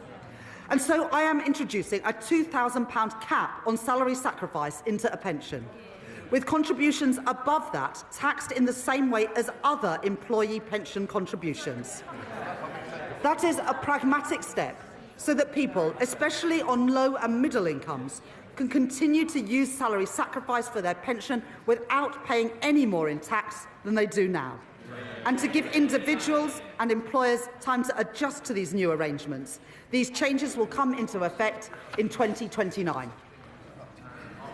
The coalition government introduced 100% relief from capital gains tax on business sales made to employee ownership trusts, creating a route for gains to go completely untaxed when businesses are sold. Ben will looks reduce like that he's relief to died of boredom down 50%, retaining a strong incentive for You could put it that employee-owned way. companies. And as we work towards doubling the size of the cooperative economy, the Department for Business and Trade will launch a call for evidence on how we can better support co-ops to grow. Because of the changes that I have made to capital gains tax this year and last year, receipts are forecast to increase from I'm going to have to get some bullet points from a £30 website to tell me what's going on. 2030. I've lost the will to live support our now. high streets, I am announcing a package of regulatory changes as called for by UK Hospitality and the British Retail Consortium. And I will support the Great British Pub through our new national licensing framework, encouraging councils to back our pubs and to back late-night venues with greater freedoms. Oh, gosh. Can't go down with the demographic of people For on business rates, I will introduce permanently lower tax rates for over 750,000 retail, hospitality and leisure properties. Giving the late licenses The lowest away rates more freely since and not being worried about house 1991. Paid for through nobody higher wants them. rates on properties worth more than There's no customers, there's no point in having a £500,000, light like the license. warehouses used We by want to online stay giants. in post-COVID. There's no nightclubs Alongside left, is this, there? I will introduce a package of support worth over £4.3 billion over the next 3 years for a property of any size seeing a large increase in their bill. And to support a level playing field in retail, I will stop online firms from undercutting our high street businesses by ensuring customs duty applies on parcels of any value. I will reform our motoring taxes, exempting search and rescue vehicles from vehicle excise duty as called for by my honourable friends, the member for the Western Isles and for Whitehaven and Workington. And because all cars contribute to the wear and tear on our roads, Here we go. I will ensure that drivers are taxed according to how much they drive and not just by the type of car they own, by introducing the electric vehicle excise duty on electric cars. This will be payable each year alongside vehicle excise duty at 3p per mile for electric cars and 1.5p for plug-in hybrids, helping us to double road maintenance funding in England over the course of this Parliament. Normal hybrids get away with that. And alongside this, Is that I am 3p a providing mile for support pure to electric? boost Was our it? British car Yeah, I industry. think so. Increasing the threshold for the expensive car supplement on electric vehicles to £50,000, saving over 1 million motorists £440 a year. Providing £1.3 billion additional funding for the electric car grant, extending it to 2030 and taking total funding to £2 billion, as well as delaying changes to the employee car ownership scheme. In addition, we're investing a further £200 million to accelerate the rollout of EV charging, as well as 100% business rates relief for EV charge points for the next decade, with thanks to my honourable friend, the member for Camborne and Redruth, for his representations on this policy. So you're And I will improve competition in our and then taxi 200 industry million. by ending Yeah. ride-hailing companies' use of a discount scheme intended for coach tours, as called for by Steve McNamara, the General Secretary of the Licensed Taxi Drivers Association, legislating to restrict access so that everyone pays fairly and protecting £700 million of tax revenue each year. I am responding to our consultation on landfill tax, and listening to representations, particularly from our house building industry. I will not converge towards a single rate, but I will prevent the gap between the two rates from widening to balance the need to address tax avoidance in the current structure. I will today publish Ray McCann's report into the loan charge along with the government's response, setting out a new settlement opportunity that will finally allow people to finalise their position and draw a line under this long-standing issue. And I'd like to thank my honourable friend, the member for Milton Keynes Central, for her representations on this subject.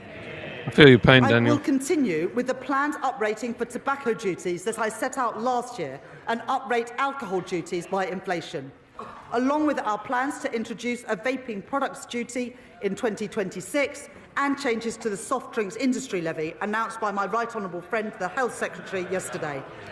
And I'd like to thank the Exchequer Secretary to the Treasury for his work on all the tax measures in this budget. I will also reform gambling taxes in response to the rise in online gambling. Remote gaming is associated with the highest levels of harm. And so I am increasing remote gaming duty from 21% to 40%. Wow. With duty on online betting increasing from 15% to 25%. I am making no change to the taxes on in-person gambling or on horse racing. Wow. And I am abolishing bingo duty entirely from April next year. What the heck is bingo duty? Taken together, my reforms to gambling tax The old ladies. will raise over £1 billion per year by 2031. As a result of the tax reforms I have made today, I can confirm that I will not be increasing national insurance, the basic, higher or additional rates of income tax or VAT. And I have kept everyone's contribution as low as possible through reforms to make our tax system stronger, closing loopholes, ensuring that the wealthiest pay their share, and building a tax system that is fairer for the future as our economy changes. On the day I became Chancellor, I said that I would judge my time in office a success if I knew that ordinary children from working-class backgrounds were living more fulfilling lives. Their horizons expanded, their potential realised. I joined the Labour Party, I came into politics because I believe that every child has equal worth and deserves an equal chance to achieve their promise. The biggest barrier to equal opportunity is child poverty. Because for every child that grows up in poverty, our society pays a triple cost. The first and the heaviest is to the child. Going to school hungry, waking up in a cold home, or in another B&B. While other children enjoy the advantages of parents with time to help with homework, the quiet space at home to work in, too many go without. And there is also the cost of supporting a family in poverty, which ends up in the lap of overstretched councils, who can do no more than shunt them into temporary accommodation at huge cost to local taxpayers. Then there is the future cost, to our economy and to our society, of wasted talent and a welfare system that bears the cost of failure for decades to come. Young people with so much to contribute, but whose potential is suffocated early by limited life chances and missed opportunities, struggling to make their way in a society that did not look out for them. I don't intend to preside over a status quo that punishes children for the circumstances of their birth and demands that we all pay 3 times over for it. Since last July, we've rolled out free breakfast clubs in schools. We're expanding free school meals to 500,000 more kids, lifting 100,000 children out of poverty as we do it. We've passed the Renters' Rights Act, and we've extended the childcare offer. And I'm proud of all of that. But it's not enough. Because there is one policy that pushes kids into poverty more than any other. It was introduced by the party opposite.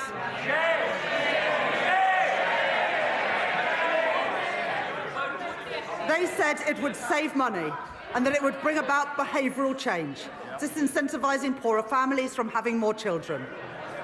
Well, even on its own terms, it failed. The welfare bill has continued to rise, and there's been no difference in the size of families. But what it has done is to push hundreds of thousands of children into poverty since it was introduced. They said they were punishing parents' choices, but it's the kids who have paid the price. They've paid the price for the policies of a party which opted for cynical gimmicks over real savings in our welfare system. Where would you go there? Poland. I understand that many families are finding times hard and that many kids have had to make difficult choices when it comes to having kids. And there are many reasons why people choose to have children and then find themselves in difficult times. The death of a partner, separation, ill health, a lost job. I don't believe that children should have to bear the brunt of that. And neither can I, in good conscience, leave in place the vile policy known as the rape clause, requiring women to prove if their child has been conceived non-consensually to receive support. I'm proud to be Britain's first female Chancellor of the Exchequer. I take the responsibilities that come with that seriously. I will not tolerate the grotesque indignity of women of the rape clause any longer. It is dehumanising, it is cruel, and I will remove it from the statute book. And so because I am tackling fraud and error in our welfare system, because I am cracking down on tax avoidance, because I am reforming gambling taxation, I can announce today, fully costed and fully funded, the removal of the 2-child limit in full from April. Oh dear.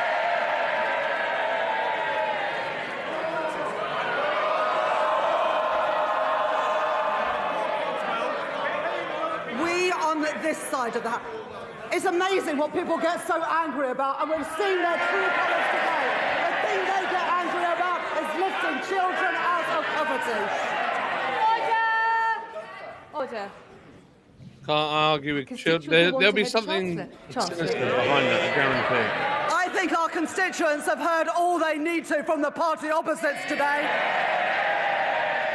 We on this side of the House do not believe that the solution to a broken welfare system is to punish the most vulnerable. We are lifting 450,000 children out of poverty with the end of the two-child limit.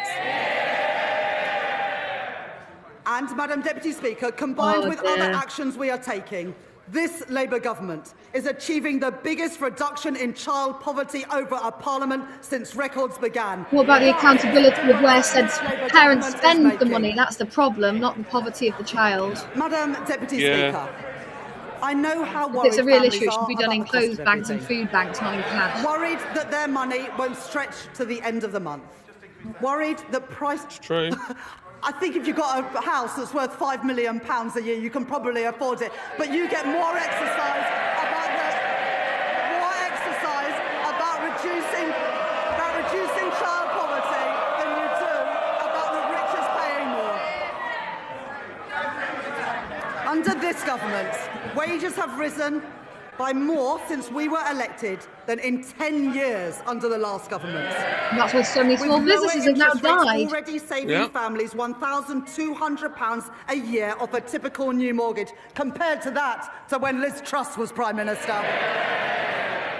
But I know that people still face pressure on their budgets day to day and week to week. And where there is more to do, where we can provide relief, we are doing it. Extending the bus fare cap, cracking down on rip-off price hikes, freezing prescription charges and freezing rail fares for the first time in 30 years. I am increasing the basic and new state pension by 4.8%, an increase of £440 per year for the basic state pension, and an increase of £575 per year for the new state pension, in line with our commitment to the triple lock. At the election, we promised a genuine living wage, and we are delivering it. At the budget last year, I increased the national minimum wage and the national living wage, and I am doing the same this year too. Accepting the recommendations of the No Pay Commission in full. You've seen Keir Starmer try and do the boxing. minimum wage for 18 to 20-year-olds from £10 to £10.85 an hour. And increasing the living wage from £12.21 to £12.71 an hour. True. Under current plans, the temporary 5p cut to fuel duty that was introduced during the pandemic will come to an end in April, and fuel duty will be uprated in line with inflation. Oh, no. But I know that the cost of travelling to and from work is still too expensive. And so I am extending the 5p cut until September 2026.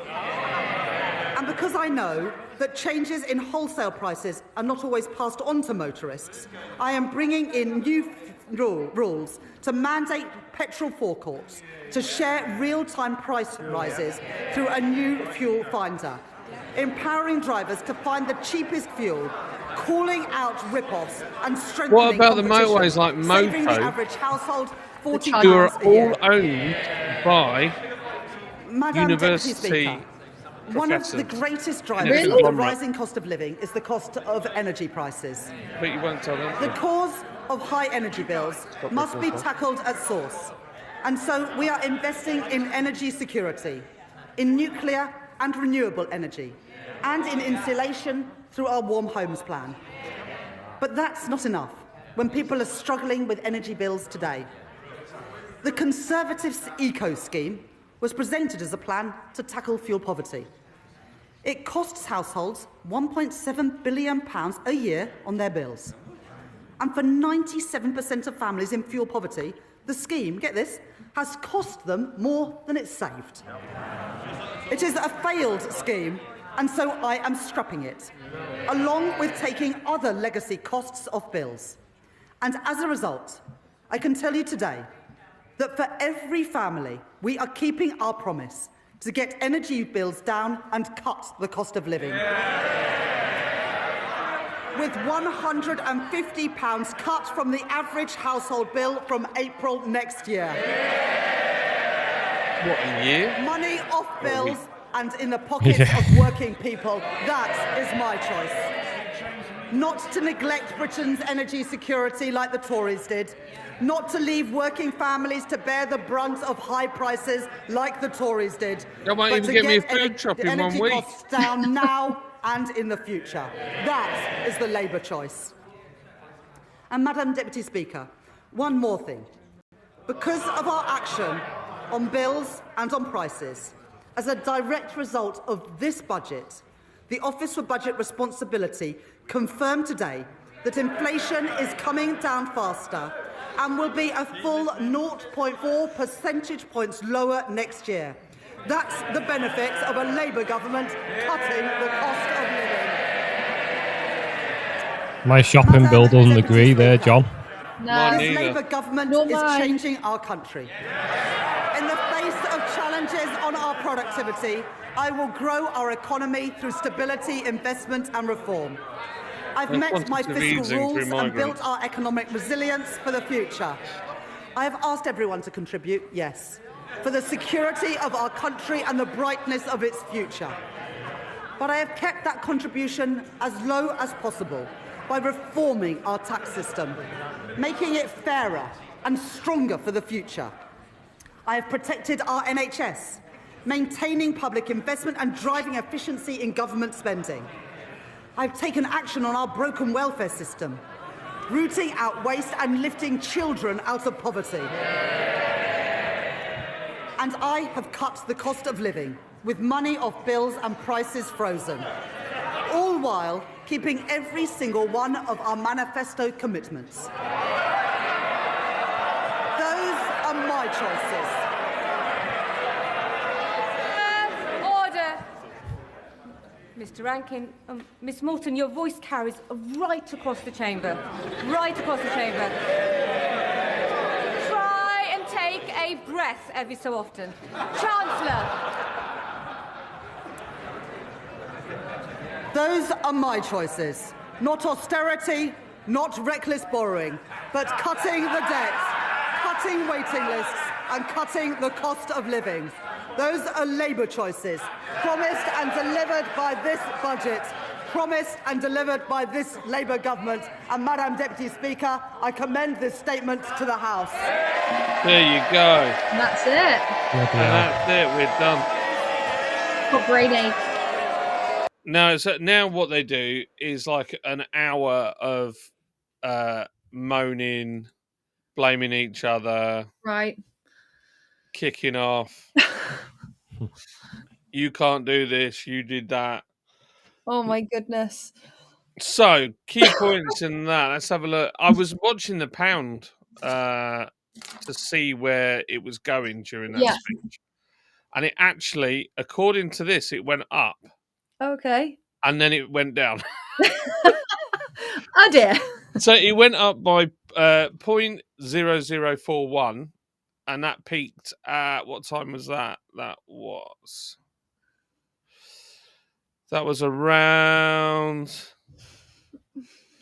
1:30. Oh, sorry, 1:25. Yeah.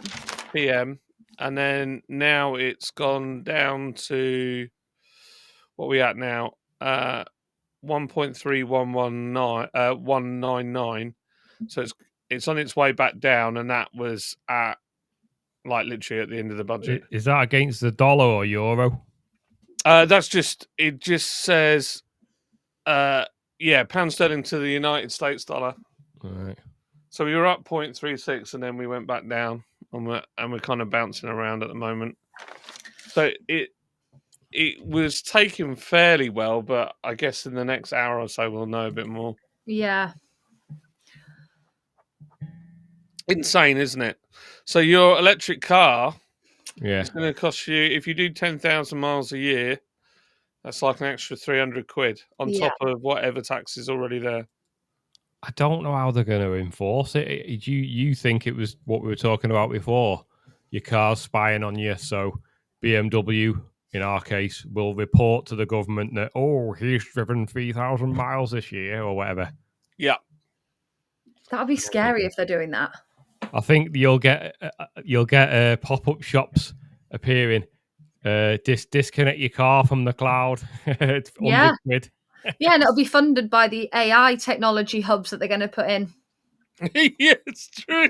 That's what we need to get into next, guys. Flipping it, man. I'm gonna buy a mobile jammer and just stick it in my boot all the time I'm driving my car, and everyone in the area will get blocked, including my car. Love that.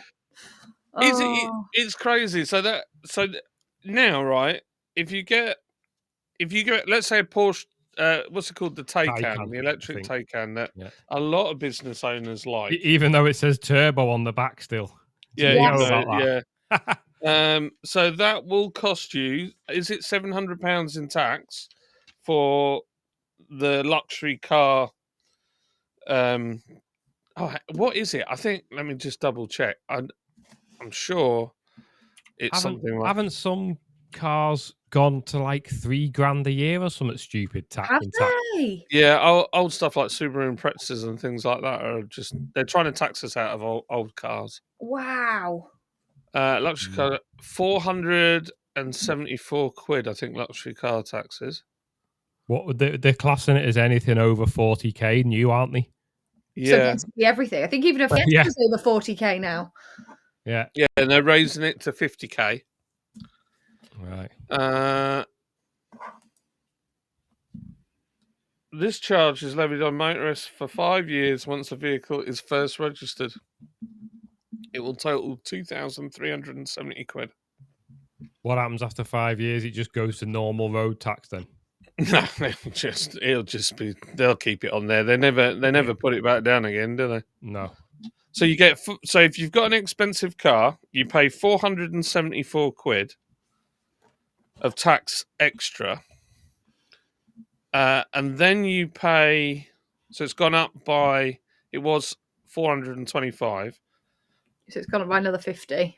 Yeah, they say now that's over cars over 50 grand. That's probably because they want to help the Chinese manufacturers that they've done deals with. I was just thinking that, because they're all under the 50 grand bracket, aren't they? They are, yeah. So they AQs and BYD and whatever else there are. That's it. So 474. Then you've got to pay. Let's say you do 10,000 miles a year. That's another 300 quid. Yeah. And yeah, you're already at. And then you've got the normal tax, whatever that is for that vehicle. So I don't actually know what a Taycan standard tax is. It'll probably be like, 35 quid or something ridiculously cheap because it's an EV. Yeah, it should be, shouldn't it? You'd think so. So you're paying 4, 5, 6, 7, £800 a year in tax on that new car. It's a lot of money, isn't it? When we got our EV, it was 0 tax because it's obviously electric, and then we'd had the car, and then we got this thing came out about what you're talking about. Oh yeah, now we're adding on all this extra stuff, and then we're going to be ending up paying almost normal tax rates on EVs like you are with petrol and diesel. Yeah. Yeah. They say one thing to get everyone to buy it, and then they go, actually, you know what we said last year? Well, we've changed our mind. Yeah, move the goalposts. Yeah. And the worst bit is, so then they're doing that. And then in the next breath, she said, yeah, we're going to give grants out for buying new electric cars. Yeah. And then we're going to give grants. We're going to invest in charge points. Yeah, heavily invest as well. Somewhere I jotted down the number of that, but it was a lot. It was mad money, wasn't it? Million, I think. Yeah, it was at 200 million or something. I think so, yeah. But why would you? Yeah, 200 million for EV chargers. But then, why would you kill the reason to have the EV? Yeah. Because and then invest in the market that you're actively trying to shoot. It makes no sense. Because they're not killing it. They're doing exactly like you've said. They're killing off the Porsche level or the BMW level, but they're not killing off the ones that they want you to buy, which are the Chinese ones. Yeah, that's true. You know, that seems to be where the logic of it is. Plus, I don't think they really understand. They just don't seem to understand the normal sense of business, like money in, money out, encouraged to buy. Don't do all of this. But I felt like some of it wasn't as bad as it could have been. Yeah. feel like a soft drinks duty is a good thing. That was something that I circled a couple of times on my page, but maybe that's because I'm not into the caffeinated soft drinks beverages and Coca-Cola and all of that. But isn't the soft that's We've got the sugar tax, haven't tax? they? Yeah. Sugar tax. But see, I agree and I don't agree with that at the same time. So I agree that we shouldn't let kids drink loads of pop, but we've been drinking loads of pop since day one. Yeah. So I don't think the market has changed in the amount. In fact, I know it hasn't changed. It's the same amount now as it was many, many years ago. But now they've demonized sugar in favor of man-made chemicals. Sweeteners. Yeah. And to me, that doesn't sound better. Well, it's not better, is it? It's a recipe for more different cancers and disease. Yeah. Yeah. So then surely the sugar tax thing is a bit of a joke. I don't know, because I think that where I went to on the soft drinks duty though was more. Have you seen those ones that aren't a Red Bull? They're some kind of like own brand. They're like 35 pence a tin, and they're literally, yeah, I don't know how much they are a tin, but like they're so cheap, aren't they? Some of them. Yeah, that is a So cheap. what are you drinking in that? Like, what actually is that? So maybe lifting the duty might help stopping the people that buy the cheap ones buying it. Maybe. I don't think so. They'll just buy cheaper chemicals from abroad. So when I was moving stuff for princes who make Capri Sun, Yeah. they have these huge vats of chemicals that go Yeah. into these juices.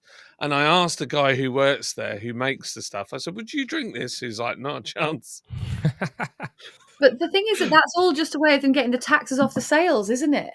That's it. I feel like I've gone into this parenting mode where, I mean, my just an 8-year-old now will turn over a packet to see what's in it. And if there's something he can't pronounce, he goes, oh, we don't eat this, do we, Mummy? I think, well, no, because actually there is a responsibility there that we are fueling the nation with absolute crap and dangerous stuff. Well, just don't go to America because it's even worse. But it's just learning the good choices, though, isn't it? And like we talked first world problems yesterday, and I live in a very fortunate position where we do have a couple of chickens in the garden and a veg patch, and my kids drink water because I've started reading the back of all the soft drinks. And you think, like, the information's there and it's public choice of what you put in your body, but then it's state responsibility when you need all the healthcare. Yeah, well, yeah, there is that. But then they always seem to be late to the party and stuff. I mean, I think European food in general is a lot better quality than American. Massively. And like Definitely, when yeah. you see what it's like in India and all these other places. Well, don't we bleach the chicken in America? Chlorinate it, yeah. That's it, yeah. There's all sorts of stuff that is not ideal, and we are, and in general, a lot better.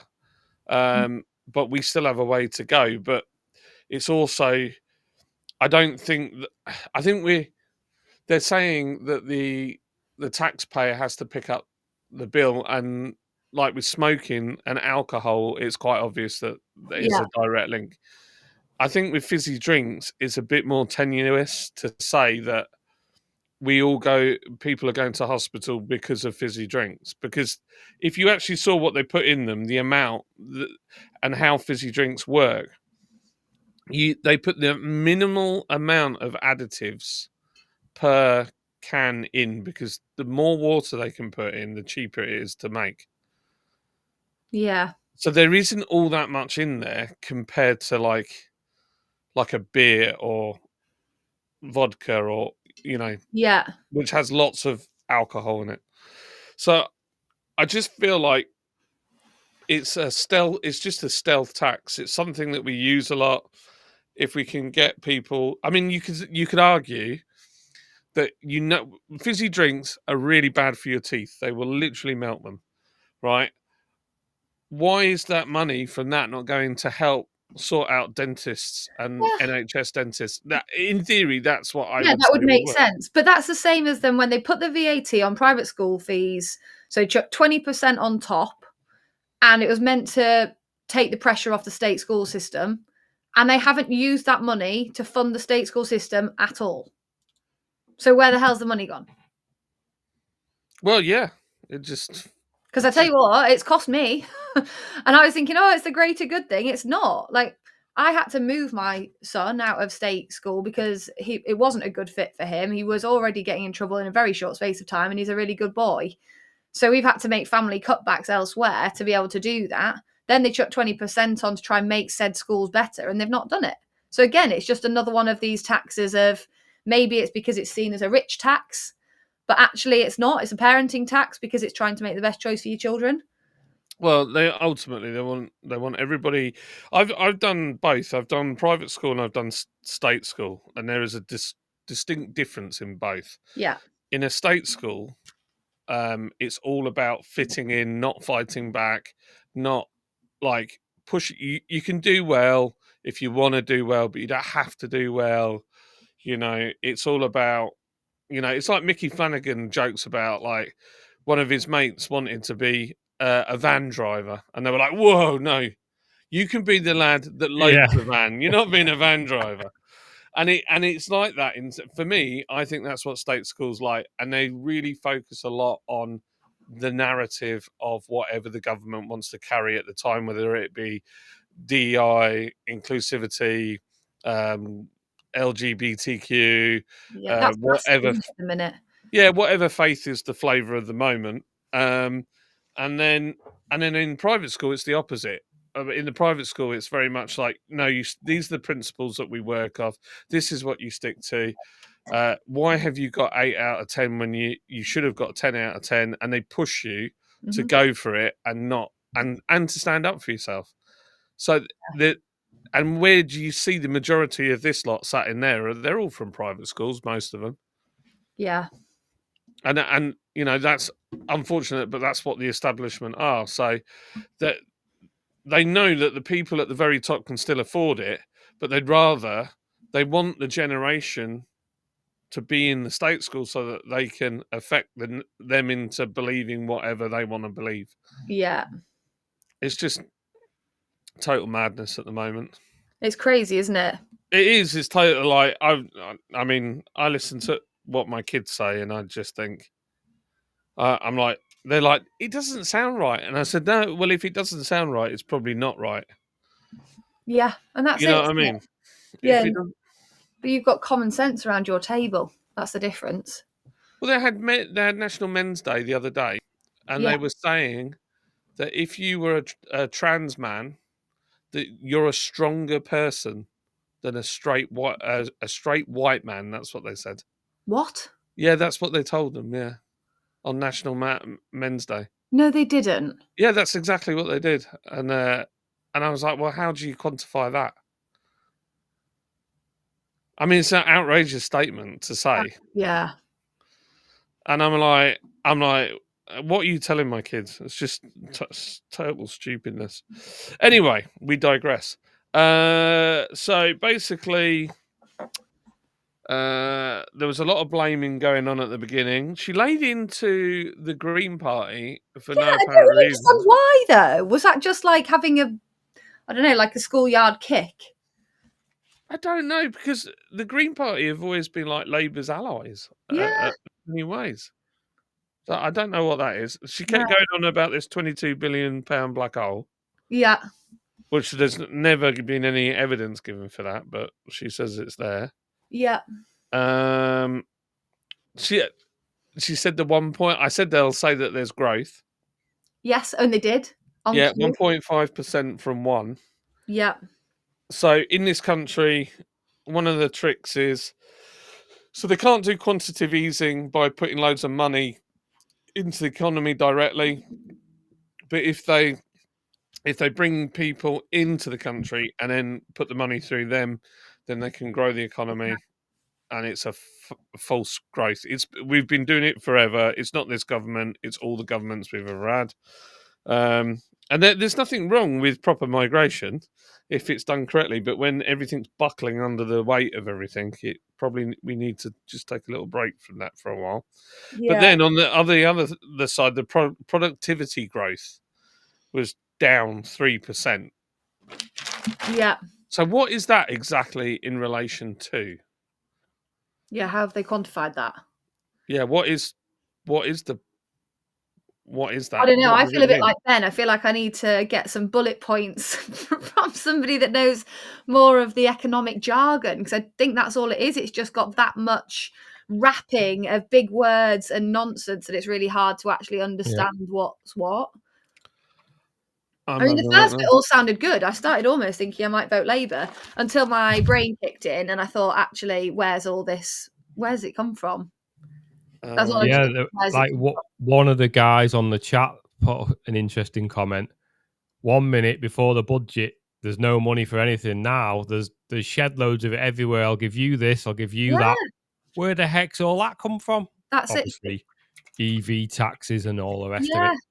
And I mean, the thing about the apprenticeship sounded quite good from a young person's perspective. Under 25s getting free apprenticeships, guaranteed places with colleges, apprenticeships, and work support. But so what? Does the business pick up that, or is there some free money for that?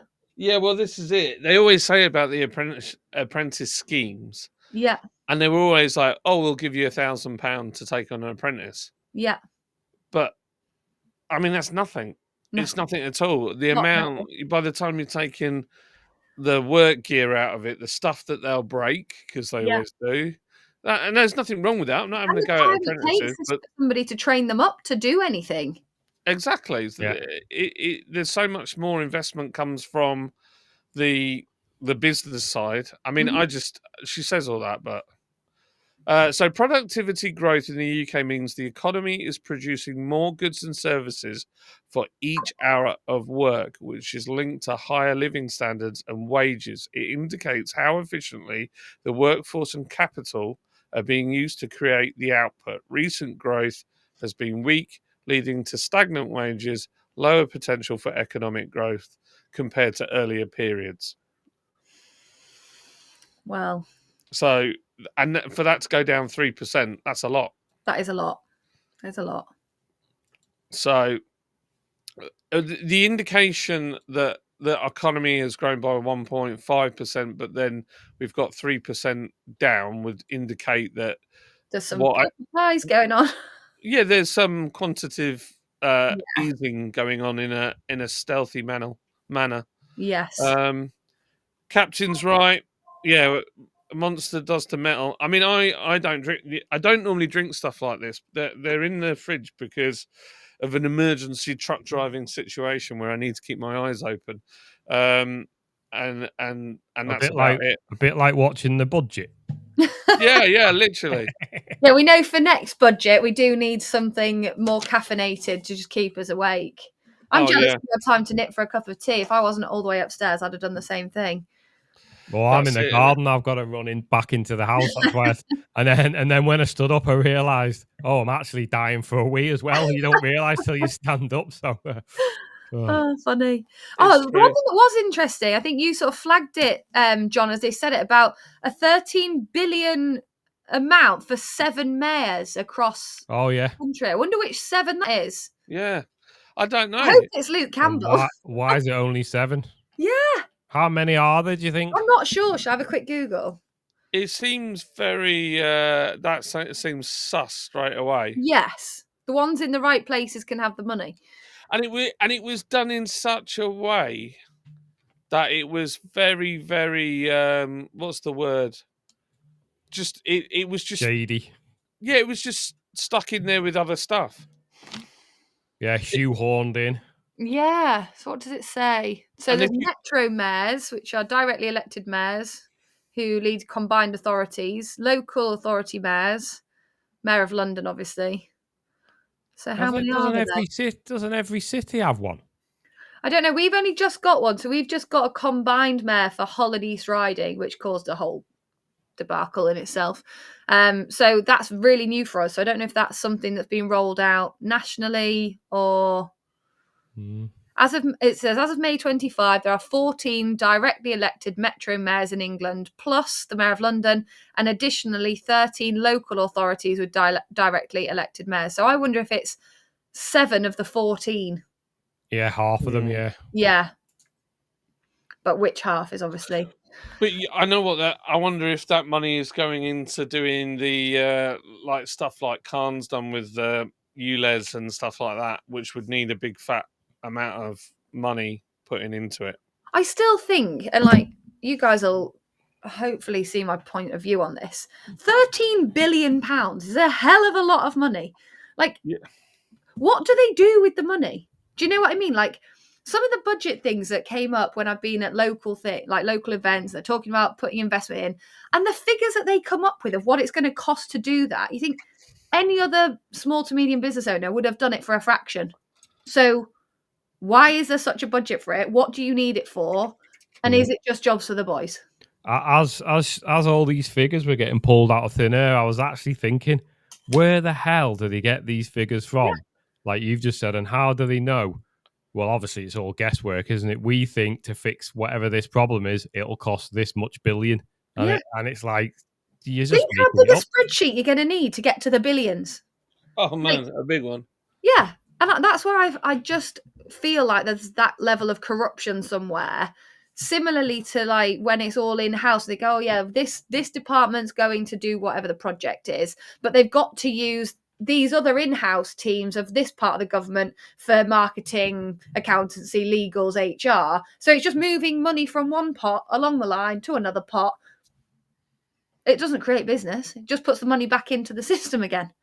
I'm just looking here, and it says AI has already done a dive into it. It says the UK government in autumn budget delivered by Rachel Reeves announced a £13 billion of flexible funding for 7 mayors to invest in skills, business support and infrastructure. That's the one that I'd worry about, which is probably ULEZ cameras. The funding is part of de-evolution agenda aimed at giving more money and power to local and regional leaders. The specific mayors and their regions benefiting from this fund will include Greater Manchester, Leeds, Liverpool City region, North East, West Midlands, South Yorkshire, and Bristol. The Chancellor also mentioned initiatives in particular for Cornwall, Peterborough, and Darlington, and the business rates retention pilots will be extended to the west of England, Liverpool City region, and Cornwall until 2029. The funding is designed to be flexible, allowing mayors to decide how best to allocate resources based on local needs, moving away from fragmented systems of departmental grants. The goal is to drive regional growth and improve local services and infrastructure. Okay. But then it all depends on your mayor. If you've got a good mayor, great. If you've got a bad mayor, that will be jobs for the boys. Literally that.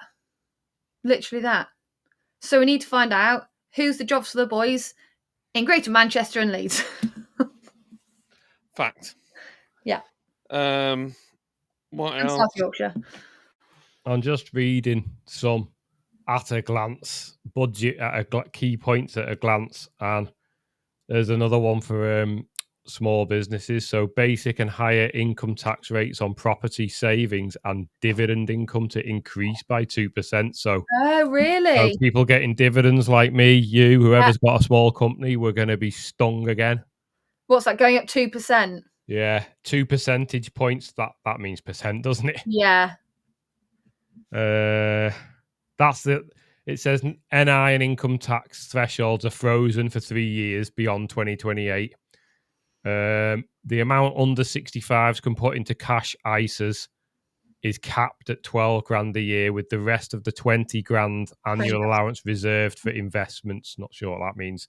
And then that bit I've just said. So they're the 3 points from personal taxation.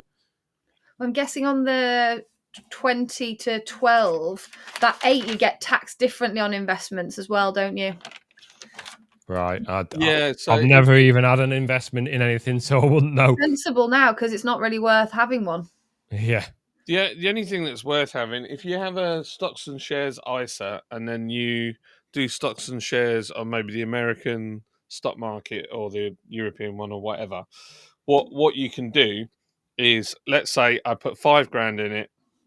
I used the platform, the ISA, to buy and sell shares, and I made, let's say, I'll pick a number out of the sky, £100,000.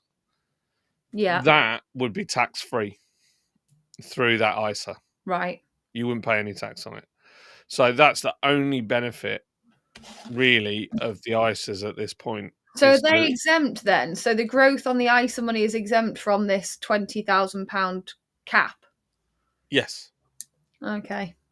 Although I'm not savvy enough at stocks and shares, that would end up being a main income for me because I don't know how to do it swiftly. No, well, I'm learning in the background, and I reckon it's going to take me 2 years to get the Yeah, nuts it's a and lot, bolts isn't of it fully done.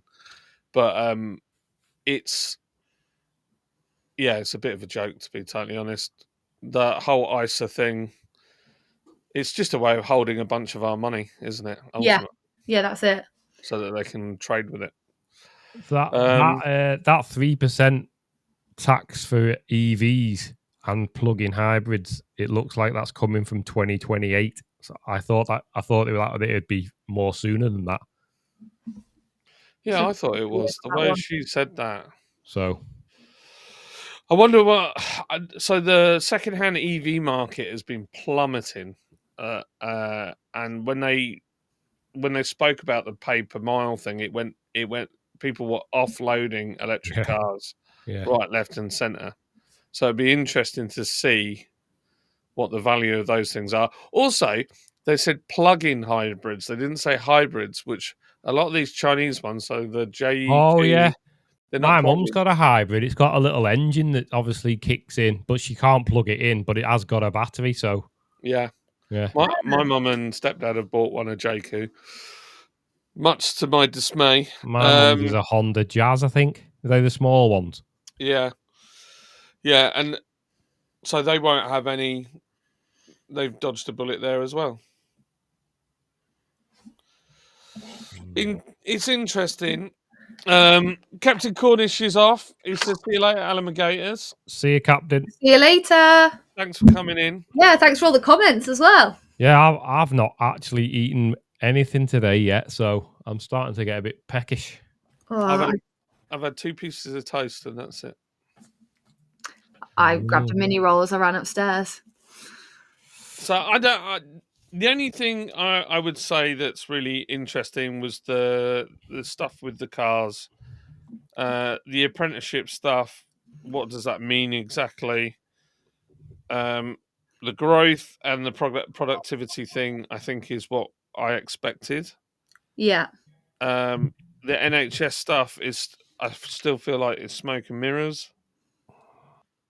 Landlords thing, that was interesting. There was a lot of bickering going on in the background over that because they've all got second Because they're homes. all landlords, aren't they? They are, yeah. I was like, oh, that's interesting. As an investor, though, like now, you would not want to be a landlord. Like there is nowhere near point. the incentive to do it. No, none at all. So what I think my eyes glazed over at that point. Are they saying if you're renting a house, they're going to take even more tax off you, of the that was income it. from I it? can't find in my garbled notes how much, but yes, basically they're going more to tax tax. it even more. Yeah. Right. Yeah. And then, which doesn't sound much, but then 2% it was, another 2% on property. Yeah, when you think what is it at the moment? Off the top of my head, I can't remember because I came out of it about 18 months ago because it was going in the wrong direction. But it by the time you've actually taken on the landlord responsibilities, maintenance of a property, if you've got it empty for 2 months, then they absolutely sting you on double the council tax with immediate effect. And they don't take that off unless you remember to tell them straight away. It isn't a very exciting opportunity anymore. It's not something. One of my mates has got a handful of student houses in our local like town. HMOs. Yeah, and I don't know. I've never really spoke to him about it. I don't know if he's going to get stung or not. They're a bit of a different beast to the HMOs. I don't know too much about them. I've got friends that have them. But obviously, because the yield on them is so much higher than a normal like residential let, they do have a bit more margin in there. But obviously, the wear and tear can be astronomical, and the management side. Isn't it something stupid like £100 a week for a student now? So you've got five of them in your house. Yeah, and but it costs you a lot to get the license to be able to have it as an HMO. Oh, right. You have another tax there as well, licensing fee. There's a And load then of stuff you have to do as well with yeah, like and then they changed the fire reg. regulations. Oh fire- yeah, I knew about the fire reg side of things and all that, and fire, gas, doors. electrics, You have to fuel get it tested every containers, year as well, every don't you? year. Yeah, anything that you leave in an HMO obviously has to be PAT tested annually as well, full certification. Yeah. Again, it's one of those things that when you're looking at like a chunk of money, you think, I want to invest in this. And then you realize how much work comes with that. There's nothing passive about being a landlord anymore. And you're so responsible. It's true. It's true. And then also a lot of people borrow the money to buy the property, so they're paying for that on top. So they might only make like £2,000 or £3,000 to then find that all of that gets taken on Eaten tax up. anyway. Absolutely. Tolga says China has junkyards full of brand new EVs since at least 4 years ago. They can be older than 4 years though, but this is just what I can prove. Who knows what the real situation's like? So, yeah, they wanted to hit figures in China to produce the most EVs in the world to beat Tesla. Yeah. And so they built all these cars, and then no one's bought them. No, they pre-registered them and just they're sat in fields. There's miles and miles of them. Oh my God. What is the actual point of that? It's just America is bad, China is best. It's just Look at us. one-upmanship all the time, isn't it? Yeah. It's just silly. And like a lot of that, I wonder how much. I mean, Chrysler used to do it when I was a techie for Chrysler. They would build, because we were so low volume in the UK, they would build all the Chrysler Voyagers and Neons and PT Cruisers. They would all be built in a day in America for the amount that we sold in the UK, and they'd just be shipped in one go. Anything that was special order just took forever. And I wonder if the cars here that we're getting are already old model years. Possibly. It wouldn't surprise me. I don't know if I'd want to buy a Chrysler if I had the chance. Well, they weren't bad. They got a bad rap. What's that? What's that one that looks a bit like a funeral hearse? Yeah, that's the PT Cruiser. Horrendous. I had one of them. I had one. The mad bit is they weren't bad cars. They were pretty reliable. They were very strong. They were Did they only go well in a straight line though, like most American cars? No, they were right. They were they handled fairly all right. Did they uprate the suspension for the UK market? Yeah, well, the mad bit is this is the stuff that Chrysler UK used to do. They weren't very organised, and they brought a load in, and they were badged up as 2 litre, and then it turned out they were all 2.4s, and they went like stink. They were rapid, but they burnt through fuel like you wouldn't believe. Yeah, they don't care about that in America, do they? The old fuel, it's peanuts. But I think it's the same thing when you look at this budget. It looks like somebody that's really out of touch in the way that they're operating. It doesn't make a lot of sense. And then they've gone for some small wins, like the online gambling. They've just upset loads of. That is going to upset a lot. Yeah, that's but then they've gone for the dynamic of the employment as well. A guy I actually work with, he works for can't remember which company it is. They've got 30,000 employees. It's massive. And they're saying already though that they were battling because he works with internal comms and looking after the communications of staffing, but they're constantly trying to automate as much as possible. So all that's going to do is mean that they're going to cut more jobs and find more automations. Yeah, of course I will. Yeah. It's a massive jump as well, isn't it? 21 to 40. Yeah. I thought that is huge. But bingo duty, you're all good at that. All the old blue rinsers will be paying extra. It's true. They'll be happy as Larry. And then the 2-child limit. Oh, this boils me a little bit. This one. What is that for the child benefit thing? Yes, that's the child benefit to fix child poverty, but there's no accountability on where the money's spent. So you're just putting more money into the pockets of people that haven't got responsible decision-making skills. It doesn't help the children. They've got some money as it is. They just don't spend it in the right way. I'll tell you exactly what that is. That's to win votes. Exactly. It's to win votes. And it's to fuel, exactly like you're saying with the whatever you keep calling it, I keep forgetting the terminology of it, putting more people in that can vote for them. It's the same thing. The stealth quantity. Yeah, literally the same thing. Keep that demographic high and there, and then they'll hit the rate where they're able to vote and the votes still come in. It's just, I mean, I see a lot of the children's side of it through my mum's work, and it's horrific. Like the poverty and the lack of care and the lack of food and the lack of clothing and all of that is really bad. But giving the money to the parents is not the solution. Yeah. It's just not. Like, I mean, there was somebody actually came into my coffee shop last Christmas and we ended up doing a massive, massive food parcel for an area literally 15 minutes from me that I didn't even know had a deprivation problem, because they had been firsthand at something in the area to support kids, and children were telling them about how they were eating corrugated cardboard out of packaging bins because they were so hungry. Flipping it, man. Like, and that's in East Yorkshire. Jeez Louise.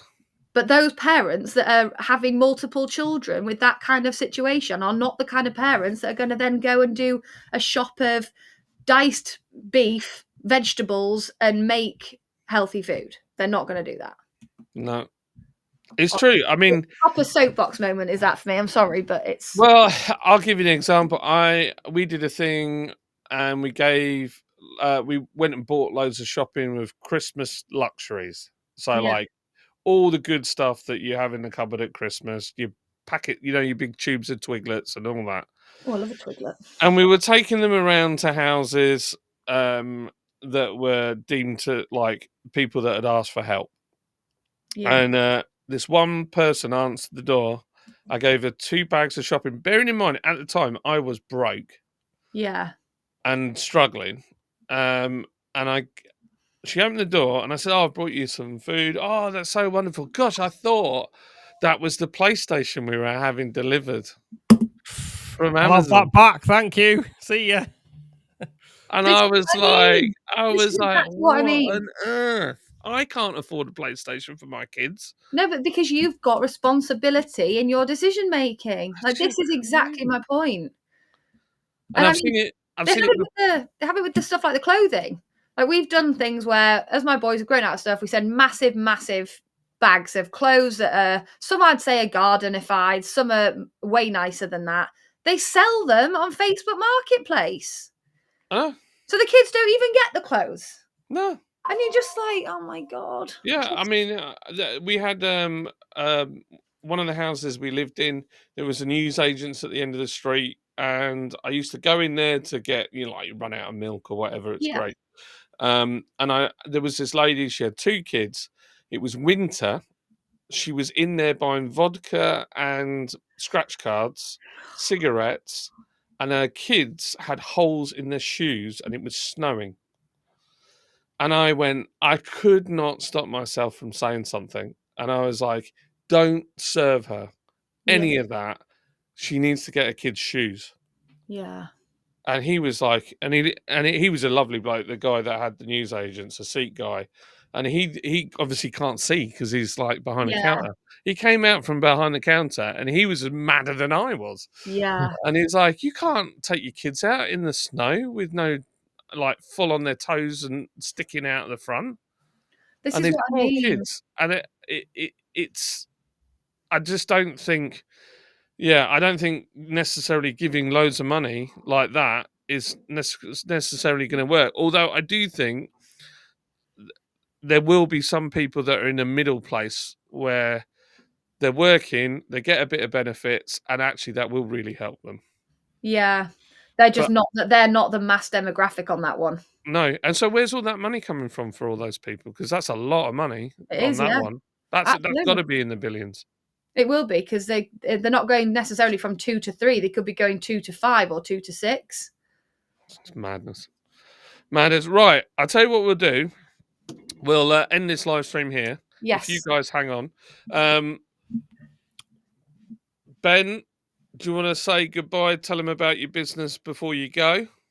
Yeah. Thanks everyone for watching our waffle.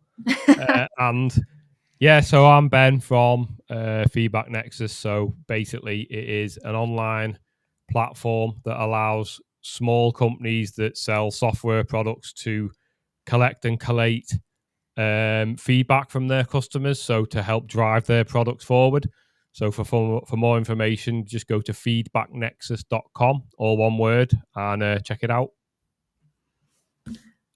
Polly, do you want to? Sorry, that way. Sorry, so hi, I'm Polly Aitken. Again, thank you very much for watching the, whatever we want to call it, ramblings of the budget 2025. I'm the owner and founder of Aitken Venture Group, and I help specialise in business branding, lots of talk to camera training, consultancy, heavily based around that, and helping you get to the next level, whether that's in life, business, or just leveling up. So yeah, check me out. I'm on all social media platforms, and I'll be launching the podcast hopefully in the next couple of days with John's help. There you go. And you know me already if you're watching this channel. But if you don't, I've started a new consultancy. Check it out, 24NRD Consultancy. We're on YouTube as well. I will probably put this broadcast on there. So yeah, go and check it out. And yeah, I'll catch you on the flip-flop. And thank you, chat. Thank you, Tolga, tuning in, keeping the conversation. We appreciate it. Love you all. Catch you on the flip side. See you later. Bye.